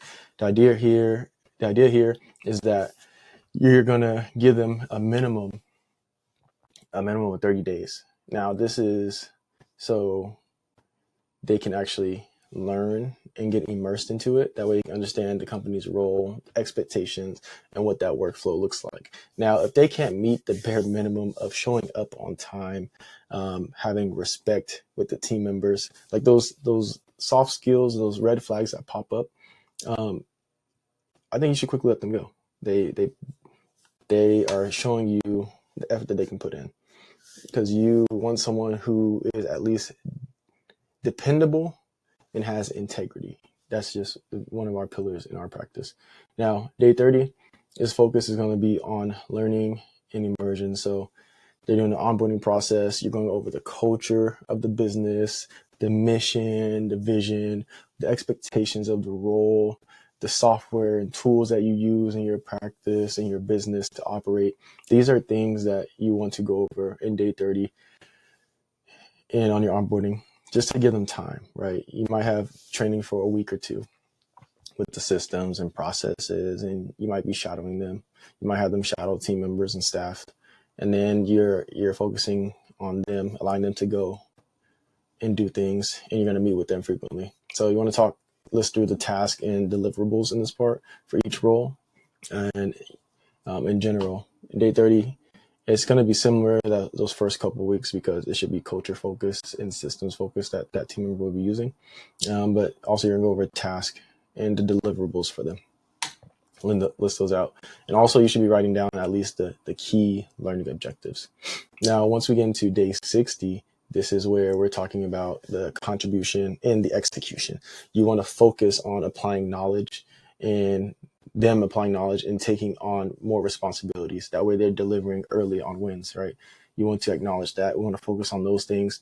If you're seeing that they're applying the notes that you gave to them in the process and workflows, and they're using their notes and everything in their resources, and also coming to you when they need, they're not depending on you, but they are coming to you for help, and you just see them taking on, that's what you want to see. You want to see them executing. You want to see them contributing to the team and to the role and being committed, right? And in that, it's going to be the same thing. What's the key learning objectives there? You're going to list those out. Something that falls into contribution and execution, whatever that means for you in your business and with that specific role. And then you're also going to go over the task and deliverables in that area. So if they were just doing sign-ins at the front desk and their admin, they might be taking on a little more responsibility as far as making sure that the fridge is stocked up front, making sure that they are trying to communicate with, our clinicians and helping if there's any confusion that comes up. You see them putting their best foot and their effort actually into assisting the clients. There's just examples. And then you want to also go over success metrics in this area. So what does success look like in this role? What do they do? Now, if you did the KPIs earlier and stuff like that, later on, we'll go into the details of what can go into this, but just write down, what does success look like in this role? What does it look like to you? If you were doing this, which you probably were in the beginning, doing a lot of it, what was success looking like? Did you come in with a certain tone that was respectful and bubbly that welcomed clients? Did you always complete your notes on time and turn them in? What does success look like for that person? And you're going to look at that. Now, after that, day 60, we get into our 90-day focus. So those last 30 days in there, from 60 to 90 days, you're going to look at ownership and the impact that they're having on the team. Why? Because you want to focus fully on owning the role and driving initiative. That way, everything's being measured and impactful. So making a measurable impact is a goal here. And the key learning objectives that you want to list out here specifically. So what does ownership look like? What does impact look like? What task are they doing? What are the deliverables? Are they sending you a report weekly that you need as far as seeing your caseload and the show rates? What does them taking ownership look like? That's the skill that you're honing in on. So when you're meeting with them one-on-one, you're going to talk to those things. You're going to ask why they did things a certain way, and you're going to dive in to help develop and fine tune them.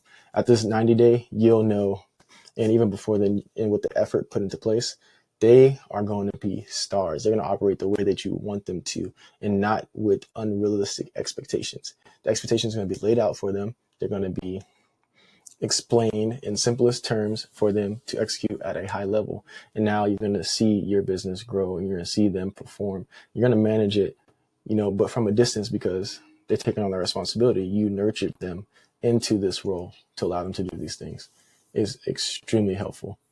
Now, some final steps there is going to be review and feedback. Because at the end of the 30-day, the 60-day, and 90-day, at the end of each phase of those, you're going to have a check-in meeting with them. You want to review progress that they have and adjust goals if needed. Now, if they're in office and on site with you, or you're working with them closely, this is something that you're actually going to immediately correct if there's something that you see. Right, you want to meet with them and correct it so they don't form bad habits. They're going to realistically come in with the stuff they learned at their last job or at their last business, and they're going to automatically do that there. So yeah, you want to gather the feedback also from the new hires to see how their experience was onboarding with you. That's the only way you can know how to best improve it. We don't want to guess and say, oh, you know what, if we had breakfast every day of training, they'll have a better experience. We don't want to make those type of assumptions. We want to make actual data-driven decisions based on the feedback of your team members, the people that you care about and that you're serving in your way. So we'll get feedback from them in those areas where you can improve on. Maybe they needed more hands-on and less, sitting in presentation type things. Maybe they wanted more in-field work during the onboarding phases. So you want to gather that information, but also you want to ensure that employees have a clear roadmap for continued growth and success beyond that 90 days. So we have that 30, 60, 90 days laid out in our practice, and that's typically the same just for new hires, what we're focusing on. Then beyond that, once they get assigned with a supervisor, the supervisor is going to have a soft skill. They'll be more in tune on what's needed, or you're going to be more in tune, and you're going to figure out things that you're going to focus on. And the 30, 60, 90-day framework is going to work within the skills that you're developing for your team beyond. So if they're struggling with a certain aspect of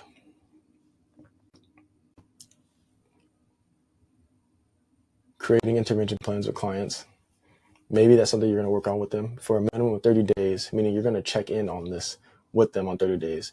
Yes, they are struggling with being assertive. Yes, they struggle with, maybe using the tools. There's some other things in there, but it's going to be up to you as the leader to prioritize which one comes first and which one you should focus on and attack first. We don't want them to focus on the 3 to 5 things that they can't do.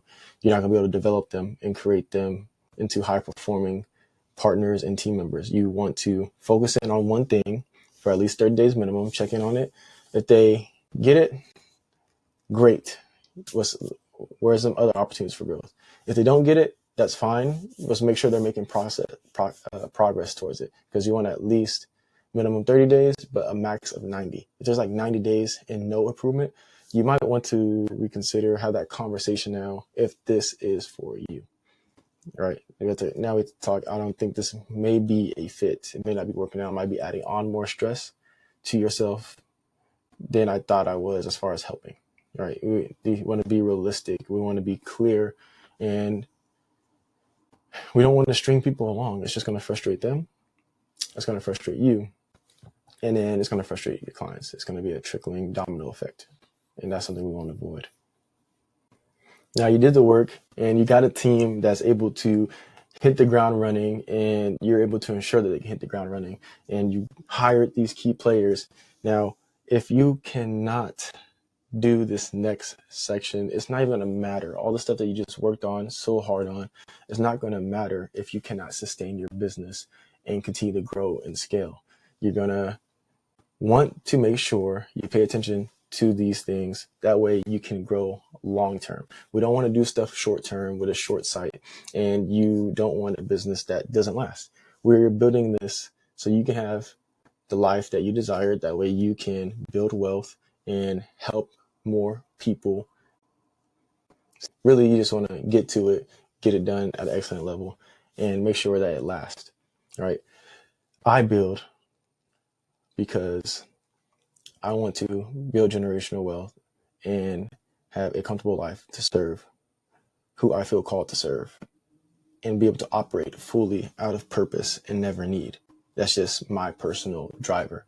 And so if you are always back against the wall in your business, it's hard to operate out of purpose, and you get stressed out, and it's hard to make those important. Now, it's one thing to find talent and all-star players, but it is a completely another beast to actually retain and develop your high-performing team. Now, why is it even important to develop them? Well, really, because people want to grow themselves, and if they can't see themselves in your vision and in the vision of the company, chances are they're not going to stay along. And how can we do this is by having an effective one-on-one meetings with them as a baseline. This is going to be like the basics. Now, they're not just check-ins. These are actually high leverage tools for developing your team, solving the roadblocks, and keeping communication clear. You want it done right. That way they actually build trust with you as their leader, and they're going to improve performance and ensure everyone's on the same page with company goals. Now, if you have someone on your team, I recommend you just have them watch this video if they're leading a team themselves, because it's just going to be essential that they have the skill as a leader to be able to develop your team and you developing them simultaneously. Now, one-on-one meeting framework is going to be frequency and duration. There's 3 parts: cadence, length, format. Cadence, length, format. Cadence is only weekly meeting. It was a bi-weekly meeting. It's going to be based on the team size and the complexity of the role. I know with clinicians that need supervision, we currently do it to where they have weekly one-on-one supervisions and bi-weekly one-on-one supervisions and bi-weekly group supervision. So boom, boom. Every other week it's a group one-on-one. And that's just so it can foster collaboration as a team. It's a cultural thing that we do. Next is going to be length. We don't want these long at all. Like, especially when it comes to one-on-ones, they're not going to be long. 30 to 45 minutes max. Long enough to dive deep, but not waste time, right? We want to drive action. We want to empower. If we spend too much time on that, it's going to enable them rather than helping them. In 3's format, you're going to choose, can this be in person or can this be virtual video call? But whatever you choose, it should be on a consistent basis. It should be sometimes you'll do this, sometimes you do that. If you're like once a month, I want in person, then you set that foundation for your business and company. But make sure it is consistent and the same across the board. Now, the structure, good structure should be flexible, ensuring that the key topics are still covered though, while leaving room for open discussion and those other things that may not pertain to the role. They might just need to vent a little bit and let you know how they feel outside of the role. Now, this is just because we are valuing people over the profit. So you want to just strictly always just work discussion. You should be building connections with your team as well. Core agenda is really simple, repeatable. You should go over wins, highlights, what's going well, celebrate progress, achievements, recognize them for their efforts. We want to reinforce the positive behavior every time. Next minutes, it'd be challenges and roadblocks. So what's slowing you down or frustrating you? How can I help remove obstacles and provide you support in these areas? Another 10 minutes, let them go over that and you provide some solutions for them. And then that last 10 minutes, I should really just go over, some priorities and goals. Are you clear on what to focus on this week? Based on the challenges you told me, and we created a game plan. Does that make sense to you? And are there any other adjustments that we need to make to hit those key objectives? The last section was to go over the 30, 60, 90-day plan. Now with your team, whatever that soft skill is, you're probably going to be checking in on this. And I have a link so you can have this template as well. But 5-10 minutes after that, you need to go over actionable feedback. So make it specific, timely, and clear. Specific, timely, clear. Employees, they need to share feedback on what's going on, what's working, and areas for improvement as well. They should have an idea of themselves. They shouldn't always just rely on you to tell them. They should have an idea of where they're at, where they're lacking in skills. And then growth and development is optional, but it's crucial for long term. This is actually not optional in our practice. We make it mandatory. That's what is needed for them to grow culturally, and also it helps us out in the long run. Like, we have people who have took on lead positions and they've been doing audits for us, and just stuff we didn't even plan out. It just came about just through people proving themselves and us investing in them and their skills, and allowing them to share them and use them and grow their skills with us. And so what skills do you want to develop? You might want to ask them. And then how can I support your career progression? We create a growth plan for our roles that we have, and just to make sure everyone can see where they're headed or where they can be when working with us collaboratively. Like, we're a team, and we want to make sure you're getting fed at the same time. Key principles for effective one-on-ones. You want to be present and engaged. Please don't multitask. You don't want Slack messages or distractions in between. This is a dedicated time to your team member, and so you should be fully locked in with them. All right, and they're gonna feel that. They're gonna feel like you care if you actually give them the time and your time and attention. You want to listen more than you talk. Aim for like 80% listening, 20% talking. Let them drive the conversation. When you should ask why at least 3 times. If they do something and they say, we didn't make a mistake, and you ask them about it, right? You ask them, why did you not complete your notes on time? They say why did you not know? And you can go into the effective people management triangle in the next section. But make sure you're listening mostly and talking less. You want to empower them. We don't want to enable them. So let them generate ideas when they talk to you. Ask open-ended questions. So what's one thing I can do better to support you? Let them tell it to you. If it's hard for you to hear, it's hard for you to hear. They should at least be telling you in a respectful manner. But these ultimately going to make you a better leader. It's going to improve your business operations and things that you did not see. You're leveraging the eye of the implementers, the people on your team who are hands-on, on the ground, boots on the ground. And so follow up with action items. If something is discussed, track it and follow up the next time you meet. You need to be writing this down and meeting up and following up on it. If you talk about it one time and forget about it and bring up the next thing, eventually they're going to get overwhelmed, feel like they're not developing, they're going to get bored. So you need to make sure you are following up with them and take on accountability of helping them develop their skills. And then you want to make it about them. This isn't just about status updates. It's about, supporting their success and their growth. That's it. That's all it comes down to. They're people as well as your clients. But if you're not taking care of your team, how do you expect them to take care of the clients? It's just very essential. Now, some common mistakes and how to avoid them. Turning one-on-ones into status updates. You want to use tools like Slack. We use Google Chat, maybe Notion for routine updates. That way you can keep your one-on-ones like really focused on discussions. But skipping or constantly rescheduling, please do avoid that. You want to send a message that their development isn't. Send a message that their development is a priority. I don't know how I put it. But you want to make sure that it is a priority and make one-on-ones a non-negotiable. It has to happen. Otherwise, communication is going to get blurred, and you're going to see that trickle down into the services and other things. You don't want that. That's a leak we don't want to happen. And please only give them feedback when something's wrong. Regular feedback builds trust and prevents bigger issues down the road. So if you notice something, call it out then and there. Don't wait for the one-on-ones. If you see it and it's there, you can send a chat on it. They have questions on it and they want to go over it some furthermore. If you don't have office hours, then you can schedule it for the one-on-one. But you want to make sure we are assisting them real time. And don't avoid being too generic.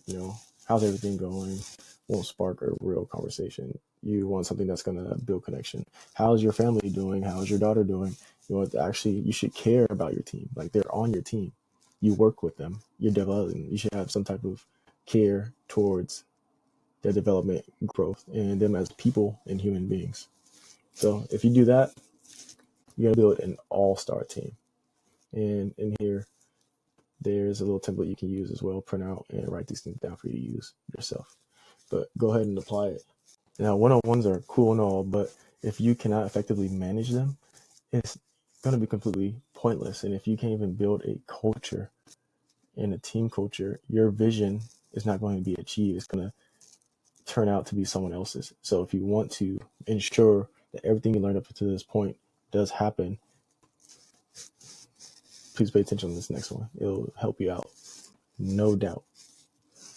Now, today I'm going to expose the brutal truth about building a business that nobody talks about. I'm going to be transparent with you and the lessons that I learned along this journey. So let's get into it. All right, so we just finished a new hire training class in onboarding a couple months ago. Now, the goal was for our team to meet and reflect on that process so we can improve it, and prep for our next class that's coming up. But what happened next completely blindsided me. So our supervisor voiced some frustrations. They're fair ones, but directed them at the trainer and in a way that felt like blame. So the trainer was offended and pushed back. Voices rose, tension hit ceiling, and in that moment, we weren't CEOs or COOs. We were mediators, the parent, maybe even therapists. Now, we had to cut the meeting or pause it for a second just because we had to step in and really set the tone. Like, this isn't about blame. This is about building something better. We need to express tension, yes, but not in a way or at the expense of respect. Now, that meeting completely drained me. Like, after it was done, hung up, I was like, yo, why do I feel tired? I'm usually energized, ready to get going, but that made me feel tired. I walked away tired, frustrated, but also clear. Like, we needed structure and we needed emotional intelligence. We're in the mental health business.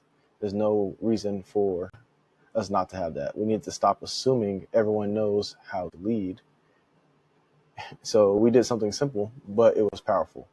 Now, we clarified how to give fearless feedback, direct, respectful, solution oriented, and when clear communication is welcomed. But blame is not. And no, you can't delegate up.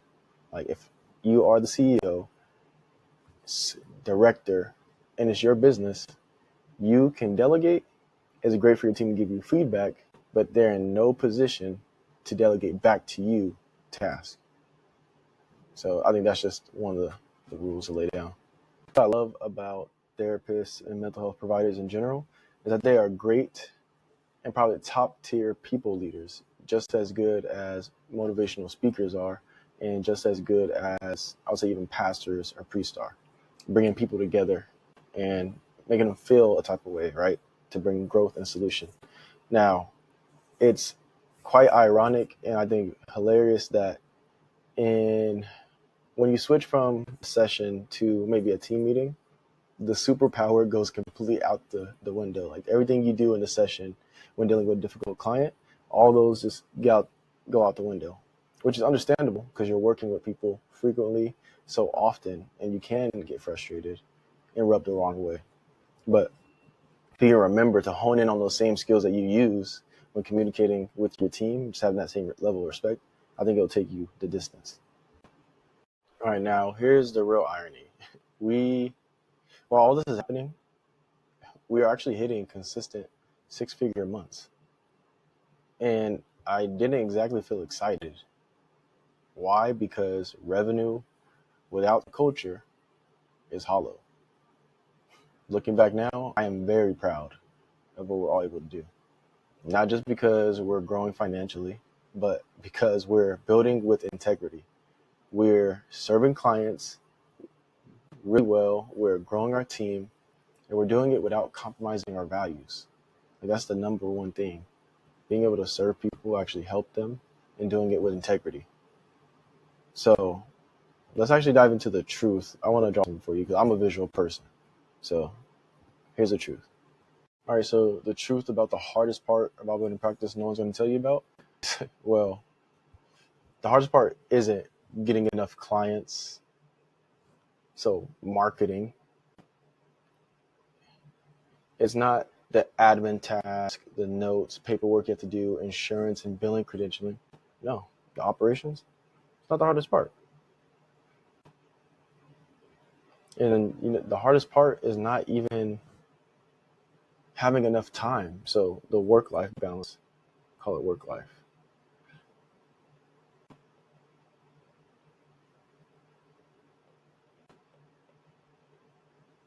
All right.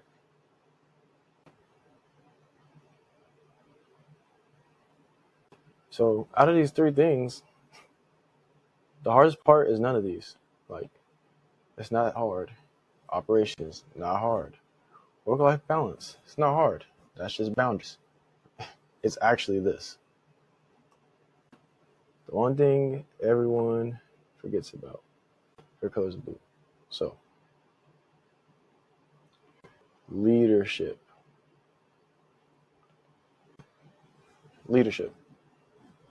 And culture, that's all part of leadership. The environment that's built.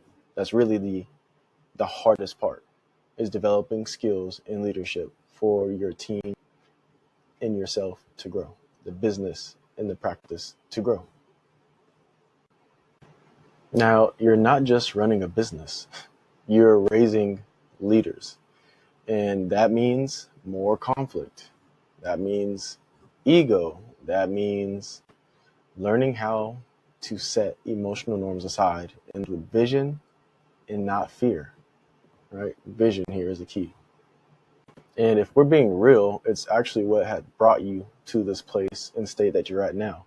Whether it's in your career working for another agency or another practice, or you having your own practice, or getting ready to start your own practice, or if you're even in school right now. The vision of you getting to where you're at got you here, not the fear. So we need to lead with that.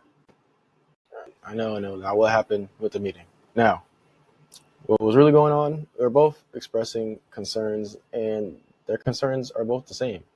One was about concern of the clients, one was about concern of the new hires. And all I did was bridge the gap.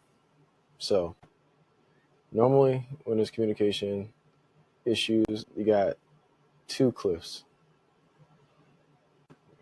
All right. So really, they're both had the same goal, which was to get to the other side, here and here. Now, how could they help each other get there? Well, what I did was recommunicated and met with them actually separately after this. And what we learned is that both of their concerns came from a lack of knowledge on the process of assigning clients and getting the team clients. So once that took place, the bridge was formed. They're able to connect and cross over it. I know my handwriting and my drawings aren't good, but that's why I like systems. Now, once that gap is closed, everything was good. They actually work extremely well together, which is why we're able to achieve the stuff and things we're able to achieve today. So oftentimes, you may have to be that bridge. You have to step out of the emotions currently. If that's, I'll be right back, I'll hop back on this meeting, whatever you have to do to get a clear level headed to properly solve and develop the lack of skill and the confusion that was currently going on amongst the leaders or your team. As a provider, you have such a high emotional intelligence. So it's just super beneficial if you can remember in that moment the skills that you have, take yourself out of it, become that leader to bridge the gap and properly lead and direct the team. It's just necessary. And yes, there's times where you slip up, you're going to make mistakes, and it's going to happen. But the more that you practice on it, the further your business can go and grow and scale, right? Now, if I could talk to myself and us a year ago and the team, I'd say you're going to need a team to actually go far. And you need more than just skill and skilled people. You're going to need people that are aligned with your vision and the culture that you're actually building. So people who get your culture, people who actually respect the mission that you have and the vision that you have set for it, and people you can actually trust to lead. Stop trying to carry it all yourself. Build the culture, set the standard, and then teach others to carry it with you. You're not going to be able to just hire someone with the best skills to take your practice far. Yes, the business may go far and it may even succeed, but it is definitely going to be at the cost of the culture and vision that you had set. The values that you have in place is going to be at the expense. And that's when the vision gets lost. You get frustrated because services aren't being provided how you expected. Clients not getting the care that they need because people are valuing profit over people, which you should definitely do people over profit. If you're managing a team and still doing most of the work, you're not a leader, you're a bottleneck. Here's the exact framework that we used to manage 20 plus people and push us towards $1 million a year, and how we plan to do it 2 million, if not more, without burning out. Most people think managing a team means assigning tasks, checking in every now and then, and that's not management, that's babysitting. If you're trying to grow a real business, one that runs without you being in every room, every meeting, every session, you need a system. Now, today I'm going to show you the effective people management diamond framework that we use inside our business. It's simple, it's actionable, and it changed the game for us. So thank you to Layla and Alex Ramosi who actually showed this for us. Because before we implemented this, we were drowning in follow-ups, missed deadlines, and repeated conversations. And we had over 20 people, and somehow it still felt like we were the only ones that could move things forward. So that wasn't a team issue. That was actually a leadership issue that we had to fix and address ourselves. And honestly, a week, a month, a year could have went by of us blaming the team and everyone else, but it's our responsibility as business owners and as the directors, clinical directors of any practice. It's our responsibility to take initiative and figure out how to solve and fix it. So we realized it was a leadership issue. We had to fix our leadership skills and qualities, but also train up the leaders that we had leading the team, because there was a huge gap there of what we said and what was happening. But let's get into this. Now, this is the diamond framework that Layla Hermosi shared, and I created SOP from it after studying it myself. Now, the diamond framework breaks down why tasks aren't getting done into 4 core blockers for you to properly address them. And this can directly correlate to reasons your team's not performing how you expect them to. It's actually funny because Saturday are our strategy days. We're going to the office and we realized some things weren't being implemented and done. We had this set in stone for months at this point in this SOP. We handed out to our leaders, but we also realized there was no accountability on them to also implement. So when they come to us with problems or issues that are arising, it seems like their crumbs getting swept under the rug and they're piling up. But really, we weren't addressing the issues that were taking place. And our main goal in our practice is to address these issues. One, because we value growth. So we want skills development to be taking place for our team and staff members, as well as our leaders. And then 2, it also directly correlates with the level of service that we provide to our clients. So it's like 2 birds, 1 stone. However, it starts from the top. So scenario here, you have a clinician you onboard to your team and they keep dropping clients and they can't keep a caseload and they're not meeting the minimum hourly requirements that you require to be within your practice weekly. Now, how do you address this? Using this diamond. First thing we'll go into is the what. Now, what directly correlates to communication? So is there a lack of clarity on what needs to be done? Did you not know what needed to be done? You'll ask that in a meeting, one-on-one supervision. Now, if it's not the what, you get to the how. They don't know how to do something, right? If they knew how to do something, then we'll go into when. There was no clear deadline and they didn't know when they should have it done, then you address it there. Now, if they had the when, we get into 4. There's a lack of motivation.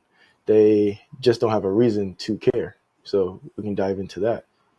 And in the middle of all these in the diamond, that's where your job comes in. And this is where you can address it.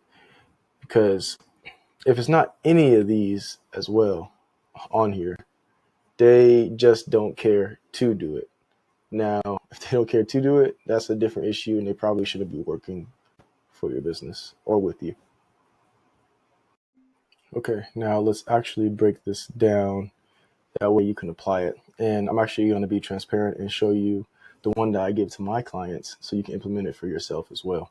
Now, if you want this, you have to be a direct client of mine, or you can just join our school community with other private practice owners and therapists, clinicians are. So the link is also down in the description. Now, with step 1, you want to clarify the what. When you delegate something, ask yourself, have I made the outcome painfully clear? And 2, could someone misinterpret this if I wasn't there to explain it? Now, if the answer to either one of those is going to be no, have I made it painfully clear? No. Could someone misinterpret it? Okay, so if you're meeting with them and that you didn't make the outcome completely clear to them and they let you know that, and you can understand from the conversation that they were confused, boom, you addressed it, and you should see some improvement there. Now, also, if someone misinterpreted what you said as well, that falls back on you. And so now you take note on how you should better explain this going forward into the rest of your team, and you nip it there. Now, you want to make sure here is that you just overly communicate. It might be annoying, it might be painful to them, but if you overly communicate it, it's hard for them to make a mistake or to not achieve the task in the way you saw fit. Now, once you get into it, we can go into step 2 is teach the how. So if they are clear and understood what you were saying, maybe they're just unclear on how to complete the task, and it's their job, but it's your job either way. So to train them, to link them to any resources that you have or provided, or to pair them with someone who knows how to do it or does it at an excellent level, right? Most performance issues are training issues in disguise. You can easily nip that. Now, if they do know how to do it and that's been expressed and you can see it, you can move down here to number 3, when it needs to be completed. So establish the win. Deadlines matter, not vague timelines, right? So like soon or end of week. For some reason, a lot of us, we say, can you get this to me by end of week or next week? But really you should push it up. Like, can you do this tomorrow? And they say, and all you really have to do to ask them is, how long do you think this takes you? They might say 2 hours, 3 hours, 30 minutes. Okay, then you do it today. But be specific and tie the deadline to priorities. And the most importantly, follow up before the deadline, not just after, because we are adjusting a soft skill that they have, and they're going to need your help to also work on it. So make sure you are specific and make sure you do check in. That way you can make sure it's getting done. Now, let's say they did know the when. They knew the what, they knew the how, they knew the when. 4 is going to be your incentive, right? The motivation. Understand their why, the why behind it. Now, this part most leaders miss.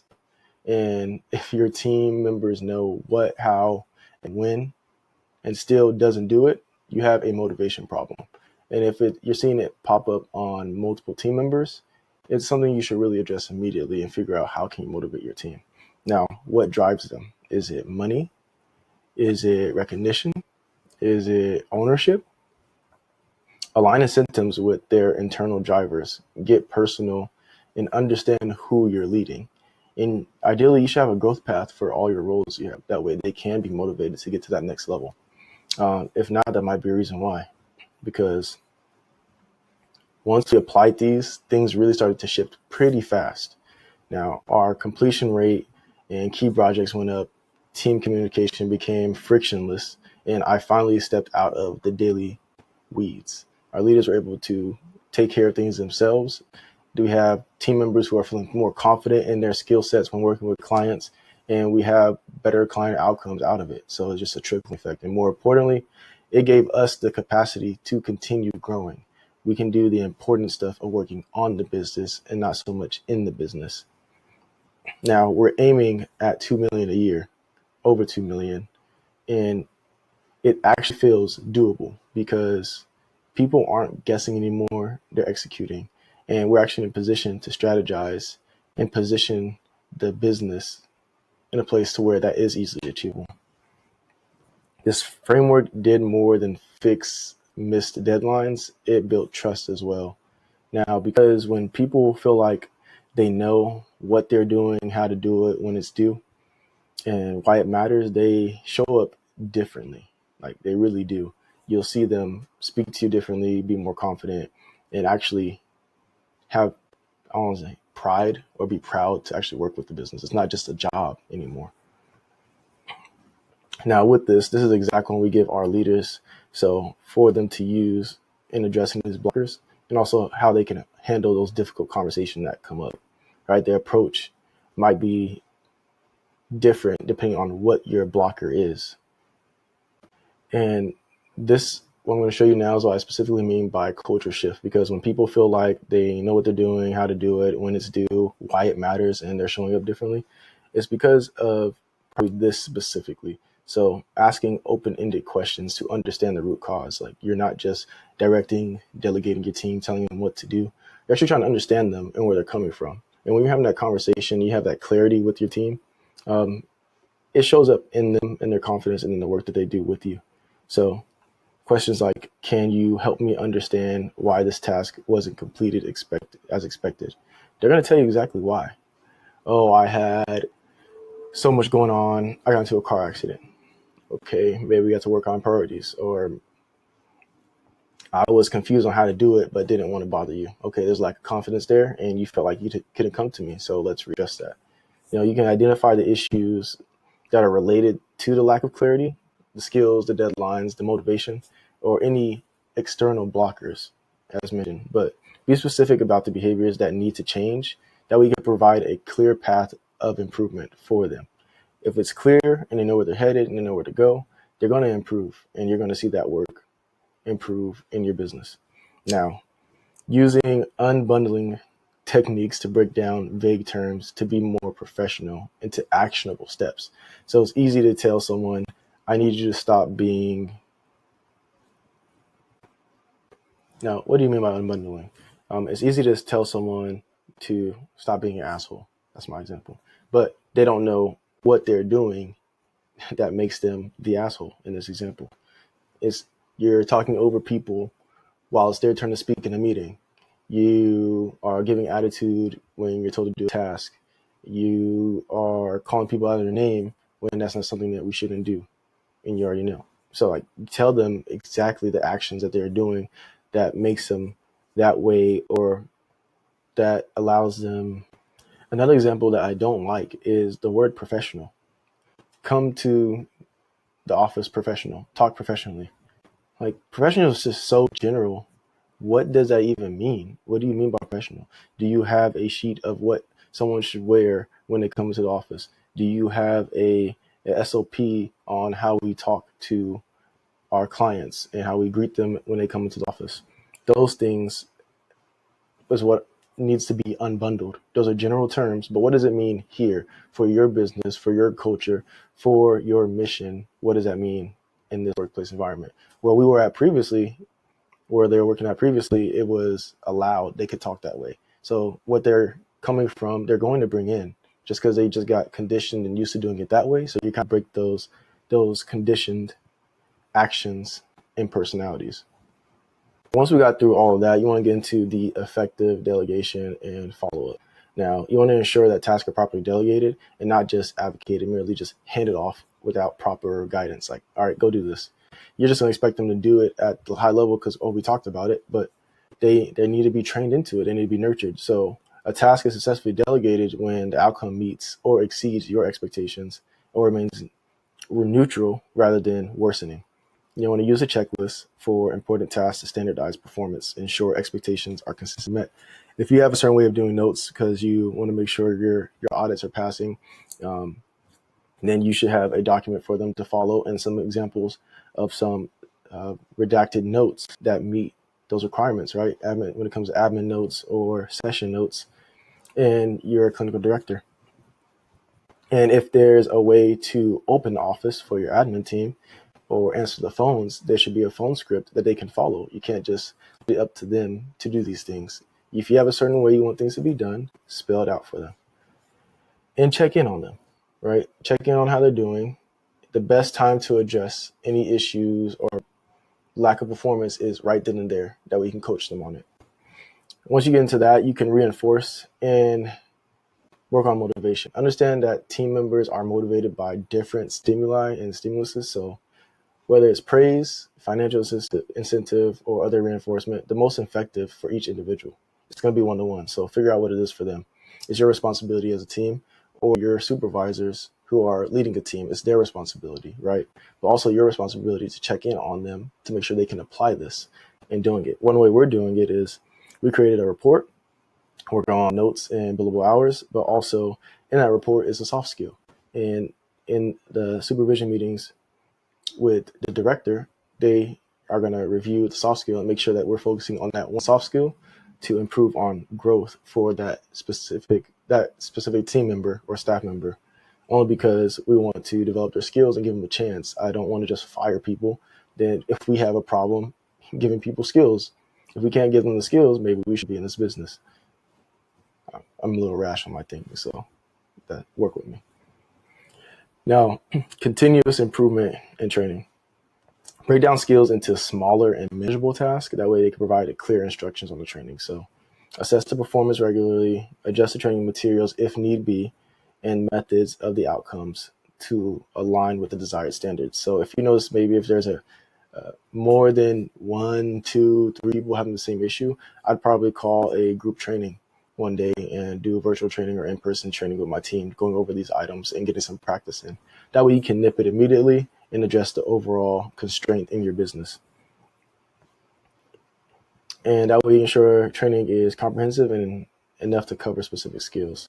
Now, when it comes to the decision-making and influence, in moments of conflict and disrespect, consider the second order of consequence actions. Opt for responses that increase influence and cooperation rather than punitive measure that may lead to resistance. If you do this, I'm not adding to your caseload. If you can't take care of this, then you can no longer work with us. Meaning that the best results come from rewarding good behavior rather than punishing, bad behavior. So, for example, we're working on doing bonuses specifically and telling our clients to do the same thing with their team members, just so people can get more motivated if that's an issue. A lot of times, oftentimes, it's going to be monetary and money-wise, so that's their motivation. It might be skills. If you have a team that you're supervising who are looking to get independent license, they're probably there for the skills. They're just passionate about it. That might be a motivator. So you want to make sure, like, at these stages and levels, you unlock this training.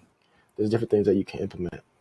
Now, when providing feedback, you need to always tie it back to observable behaviors and specific outcomes rather than abstract qualities or feeling. Like, I feel like you can do this. I feel like they need to see the outcome. When you can learn to work with people and be more respectful and work with caregivers as well as once you learn the skill and you improve on this, you'd be ready for the next tier of a percentage split. If they are a licensed clinician, you have a group practice, they might be able to unlock different levels of percentages in income earnings. Now, getting into the last step is documenting and feedback mechanism, which is you document all the performance issues, the conversations that you had, and the training that you provided. That way you maintain a record that can be referred back to if needed. So you can implement a feedback loop where both leaders and the team members can provide input on the management process and suggest improvements. So responsibilities, leaders and managers implement this, and they can move forward. Team members is to follow the guidelines that provided from their leaders. If you're serious about scaling, stop winging it when it comes to leadership. All right, implement this framework, draw out the diamond, walk your team through it, and also nurture them and guide them, check in on them when implementing. Now you can effectively manage your team, and this is going to help you immensely. And as you're nurturing them, you're developing their skills, and they're becoming an asset to your business. Now, it's going to work because you're going to keep communication clear and proactive. You're strengthening your trust and your retention with them, and you're just going to create regular feedback and goal setting to drive performance. Now, if you really want to take this and blow through the roof, this is the main thing you're going to want to implement. And this is going to help you create continuous culture and the culture of growth and improvement. So let's talk about building a strong team culture. Now, you're going to optimize efficiency doing these things. And the first thing that we're going to talk about is going to be your maker time versus manager time as a leader and a visionary of the business. This section is about breaking your team's time into maker and manager time. You want to implement structured schedule but that projects deep work. This is where the growth happens in your business. And deep works are, maybe for clinical directors, and allows managers to effectively handle meetings in the operations. They can use their strengths and focus in on their strengths to help the business grow.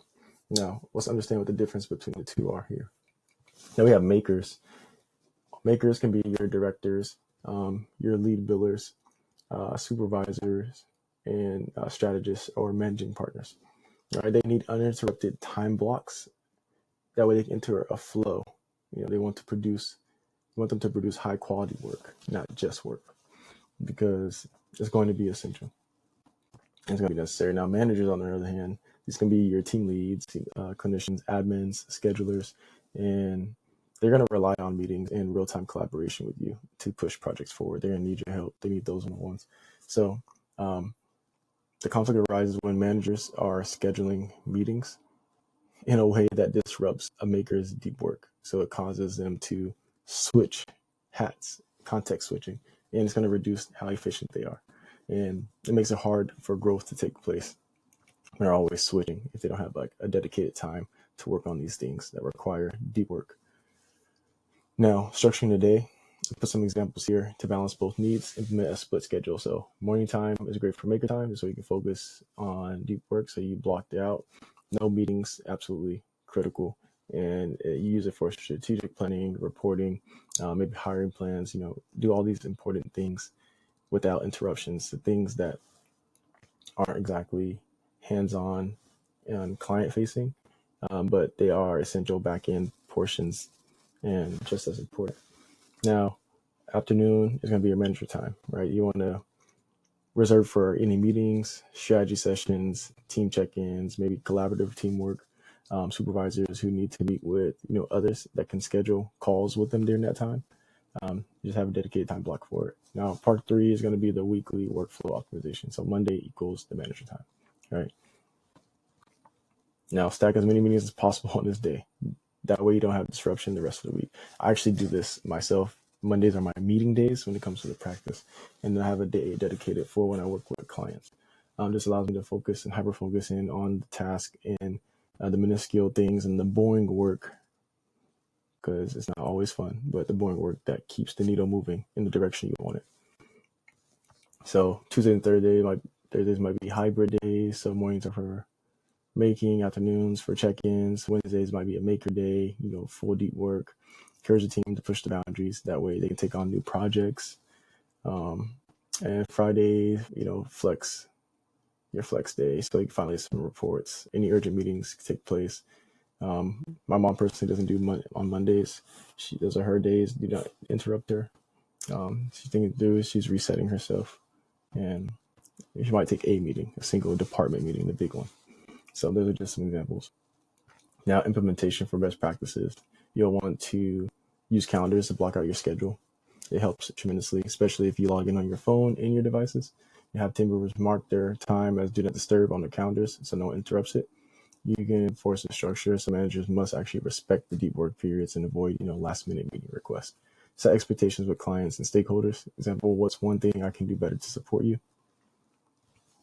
And review and adjust. So always going to be assess, adjust, achieve. That's the key phases we always go through with everything. But you're going to gather feedback from the team regularly and refine the schedules as needed. Now, implementing maker versus manager time is going to dramatically actually increase and reduce the burnout on yourself and your team members, which is important to have them stay with you long term. Is how you keeping your A players. You're going to empower them, and you're going to protect their deep work, respect their time, respect their craft. Your directors and billers, managing partners can deliver better outcomes faster, while managers maintain the strategic oversight they need to keep things running at a smooth pace. Now, you may be wondering, should I operate my business as a remote? Should I do it in person, or should we do hybrid? Well, create a checklist for you to go through. That way, this can be an easy decision for you to make. Either way, you can do this time blocking to help you. But if you don't have an idea how you're going to operate your business as a foundation and baseline, it's not going to help you too much until you're clear on that. Now, how do you determine if someone should be remote, in person, or hybrid? Now, you want to consider key factors like flexibility, collaboration, productivity, the cost, talent pool, the culture that you're building, and the security needs. Now, there's some questions that I think will help you determine these things. The first one's going to be, how important is flexibility for your team? Now, you need full freedom to work anywhere, then you might want to consider remote. If you thrive on fixed schedules and office presence, in person it is. Now, if you need a mix of office and remote work, then it's hybrid. It's fairly straightforward. Now, how does your team collaborate best? Now, do you do well through digital tools, communication, Google Chat, Slack? Then it's going to be remote. Now, in person and real time discussions work best. In person and a mix of structured office, but also remote meetings. Which one works best for you? That's going to be the hybrid model. Another thing you want to consider is what describes the needs of productivity for you and your business and what you're building, because you can have someone who's focused in independent work then with minimal distractions, or that's going to be a remote person, or you can have someone who's structured work with in-person accountability. They do better and perform better when they have that accountability in person in front of them. They can go to someone for help. Or you have someone who does a mix of deep work, but they need collaborative sessions and one-on-ones with you too. So that's that your hybrid people. And it might be different role by role, or you might enforce it for everyone in the business. It depends purely on you and what you want to build. So that's the main thing. Also, what's your budget? Do you want to save on, office costs and those things there? And you can choose remote. You're okay with having office expenses. You got a nest egg, you can get it going. Do it in person, or if you need a balance of some office space, not too big, and that we have lower overhead, hybrid model. And how important is it that hiring from a global talent pool to you? Do you want to be able to get skills from across the world and different areas, or do they need to be in a set state? I know if you're a licensed clinician and you're providing work and you're licensed in only one state, then it might not be too important to you. But if you are running a group practice and you want to be known, across the states, then it's going to be extremely important. But if you have a mix of both, then hybrid. And how do you build culture as a company? Is it through virtual engagement and activities, team building, or is it going to be in-person bonding and events and meetings and those group supervisions, or is it going to be a combination of both, to where you have the office culture, but you also have your remote team? We have hybrid model, and we have those who come in. We call our team all hands meeting, where everyone comes together, talk about the culture, the plans, the initiatives, and everyone gets to connect. We give out rewards, rewarding everyone that's displaying, some of our pillars and our mission, and it's really fun and we enjoy it. Now, what are your security and IT needs? We're okay with investing in some remote security solutions, so having IT support and outsourcing that, or do you need controlled in-office infrastructure for IT? Or can you have a mix of both? Can you have someone who's on site and someone who works virtually? IT, typically they're remote. They can do everything remote. They can help you, assist you, share screen, maybe even take control of your screen. My 2 cents. But ultimately, like I said, it is up to you. If you made it this far, I want to say congratulations. Most people don't even take the time to work through these things, which is why most people don't have real businesses. And this is only the beginning. But here's the deal. These strategies, frameworks, and the course only works if you execute on them and apply these things. So please don't just watch this and let it be just another YouTube video to you. Just actually go execute and apply it. If you don't mind doing me a favor, go ahead and shoot me a DM and let me know how that's going for you so far. I'd love to hear the progress that you're making. And let's go ahead and build a business that works for you and not against you. And congratulations on the success that you will have. I'll see you.